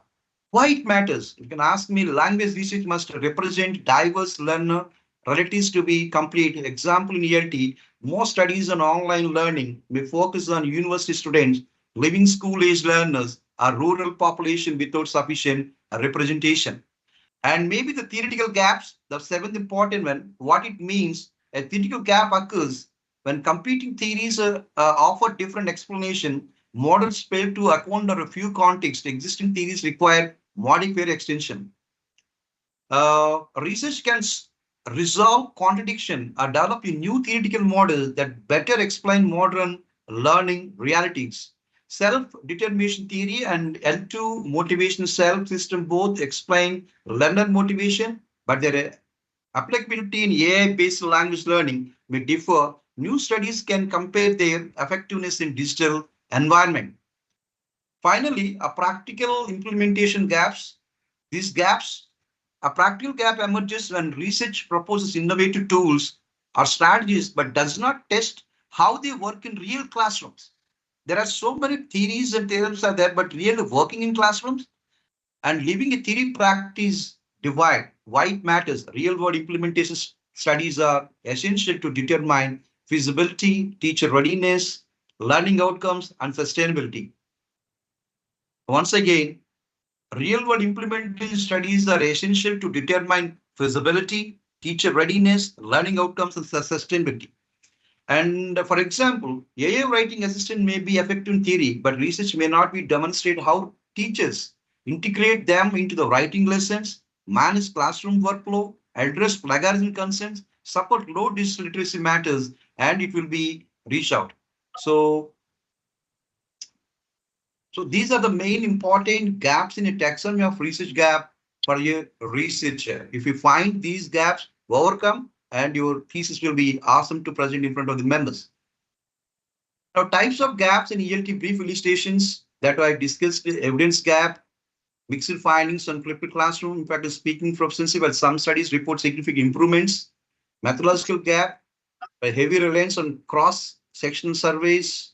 Population gaps between age difference between the rural learners, refugees, neurodiverse students in vocabulary acquisition, research, and etc. Contextual gap, theoretical gap, a practical translation gap.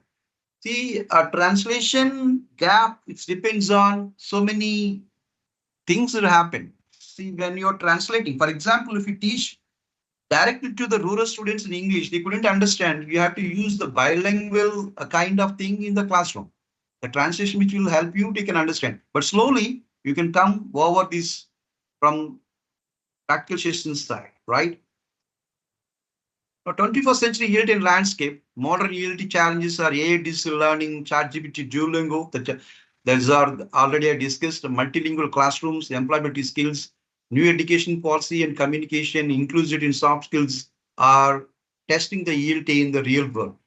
So steps to identify the gaps: systematic literature review process, language learners, teaching methods, traditional versus new approaches, proficiency, motivation, engagement, context, duration of studies, insufficient data or methodological bias, inconsistent results, wrong population, inadequate comparison, missing outcomes. The context, these are the steps to identify the gaps in systematic literature and review process. So example gaps in modernity, that is called speaking skills, rural student experiences and missing, how they come over to online ELT, like a post-pandemic retention studies. So in online teaching, maybe it's good because people are somewhere and they can understand from teacher perspective. But most of if you can stand in the classroom, you can explain face to face to the students, you maybe understand, they can explain the digital board. Of course, we are using new kind of digital board and online teaching, but the students are not ready. Some people are misusing mobile and they're not concentrated in classroom. So this we are all facing. Teacher training and focus on missing AI and ELT ethical uses and unexploited gaps will be looking so far. So what happened? The gaps in the modern ELT. Common overrepresented gaps include urban college students, learners in well-funded institutions, technology-rich classrooms. Underrepresented groups may include rural learners, first-generation learners, students, refugees, adult vocational college. See, all these will tell you the gaps within the parameters. So I'm going to tell you step-by-step process. Read thematically from each and every page of your research, what you're going to ready for submit. not randomly. List out whatever you know. How did you conduct the research? And spot what's missing on your paper. You have to bring out everything and put it on a orderly. Write a gap statement clearly. Check originality, relevance. Is it your own or not? And plagiarism should not be encouraged. You have to check out originality and go for the relevance of the things. So writing your gap statement, example, most studies on flipped classroom focus on urban learners. Little is known about the rural teacher trainers. So you have to train them, the teachers, and they have to implement the strategies and the classroom. Few studies explore how AI-based ELT tools influence learner creativity in India. Now AI-based ELT tools are like Mentimeter, so many tools are available, Kahoot, or all these tools will influence the people. They can bring the new creativity idea of learning and language things. And you have to submit and mini case studies. So case studies will give you a kind of judgment to the thesis. So find out your case studies, online speaking practice for rural colleges, review 10 studies on CAT and pronunciation on rural Telangana, because the pronunciation is not the same from person to person. It's vary, and maybe state to state also. Because in Odisha, previously called as Orissa, now the term has been changed to Odisha. There is a problem with those in E. They never say especially, they can say especially. So pronunciation from state to state and something related to the rural and state and urban cities. So you have to teach them the pronunciation to the linguistics, use your pronunciation and research gap limited to the research and how rural undergraduates use online platforms to develop pronunciation accuracy. So you have to bring out the case studies in detailed manner and submit in each case study, which will happens to the research is good. Activity discover the missing piece. So activity title, you have to put the title of the gap. Form a small groups of 4 to 4 members. Select an area. Speaking teacher training, ANELT. Read 2 to 3 abstract. Identify what's missing. Frame your gap statement. See, but what I want to say, activity title the spot of the gap from all the small groups of 4 to 5 members. Record everything. Select an area. Speaking teacher training. And read 2 to 3 abstract. Identify the gap. Or it may be missing on the screen.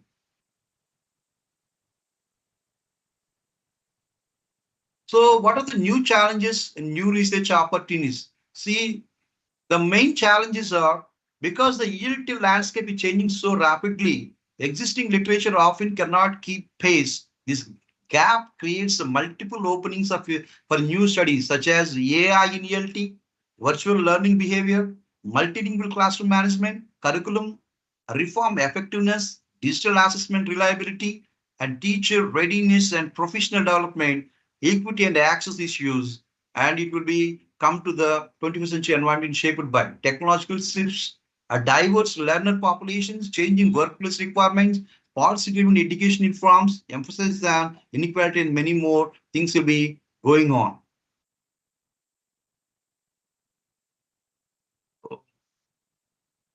So reflection prompts, what made finding a gap difficult or easy? How did teamwork improve your ideas? So which tools or trends in ELT excite you most? See, this is the most important slide which I'm going to explain.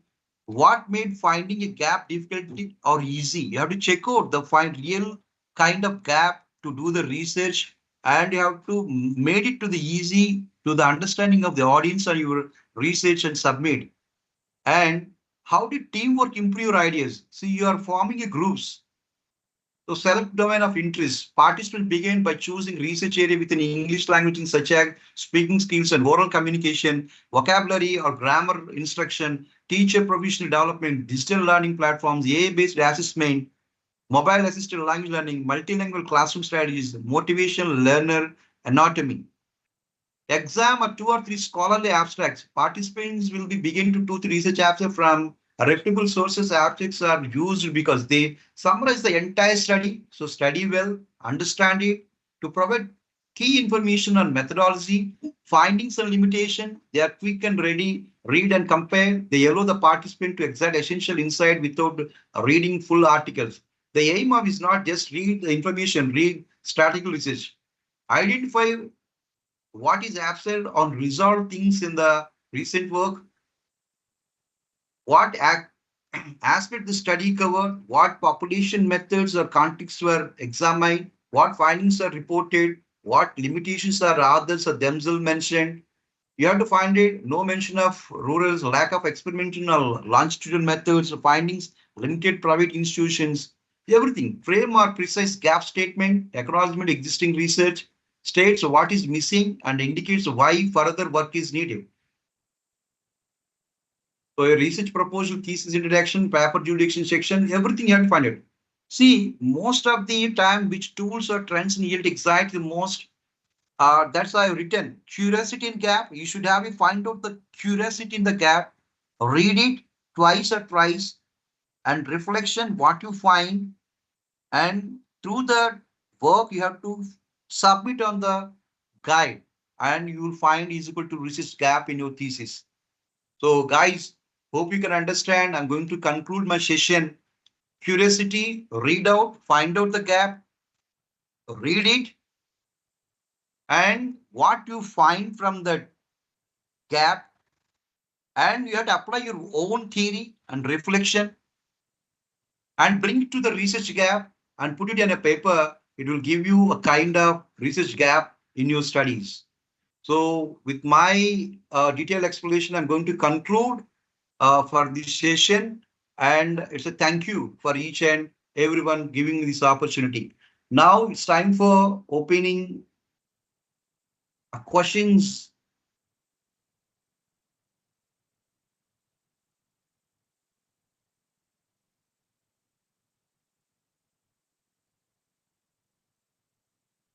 Miss Immaculate, you have raised, ma'am. Immaculate. Okay. I think by chance it's happened. It happened. Yeah, ma'am.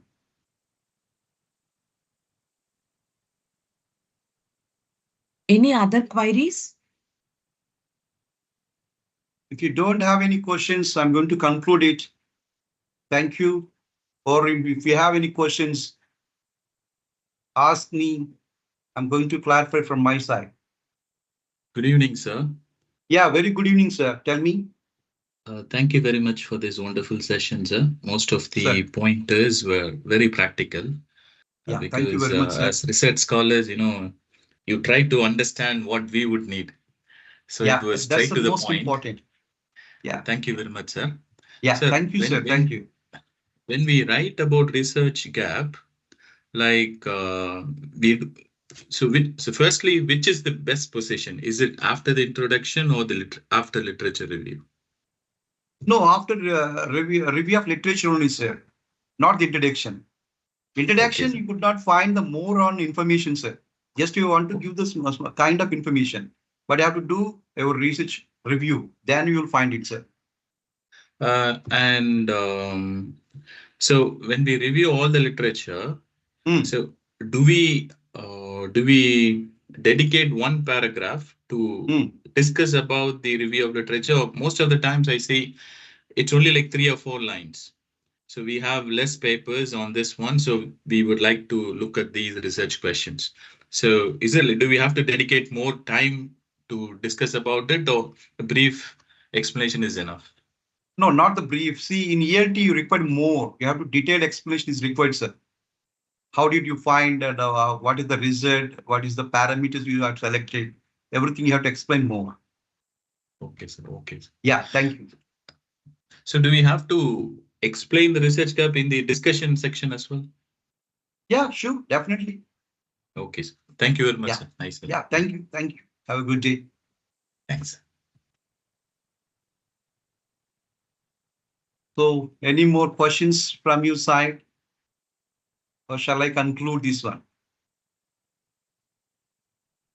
Yes, sir. You proceed, sir. Do you want to give anything, sir? If they want anyone, I would like to provide through this platform. I can share it. If they need any gap, how to find it, I'm going to post it, or else nothing, man. Okay, sir.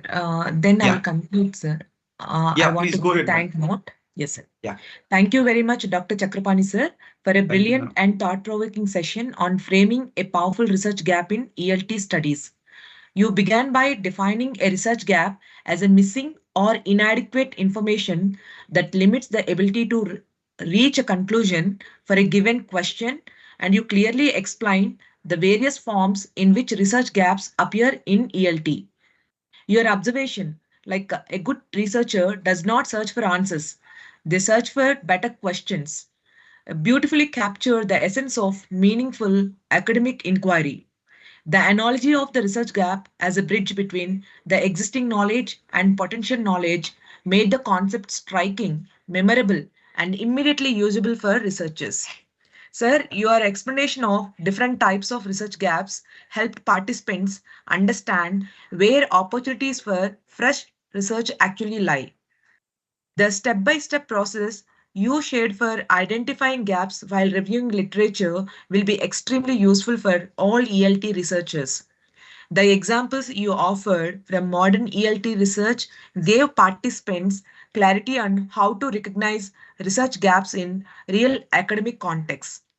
Your remark that curiosity plus reading and reflection is equal to research gap was inspiring and truly captured the spirit of innovative research.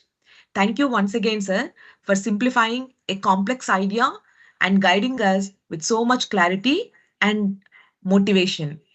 Yeah. Um, Thank you. and Madam, please go ahead. And thank you, dear participants, for your active presence, discipline, and enthusiasm throughout today's sessions. We look forward to meeting you all tomorrow for day 10 of IITWW. Wishing you a wonderful evening. Yeah, Good thank night. you one and all for giving this opportunity once again. And Lord Ayappa will bless you all. Thank you. Have a good night. Thank you all. Thank you, sir. Thank you so much, Thank sir. you.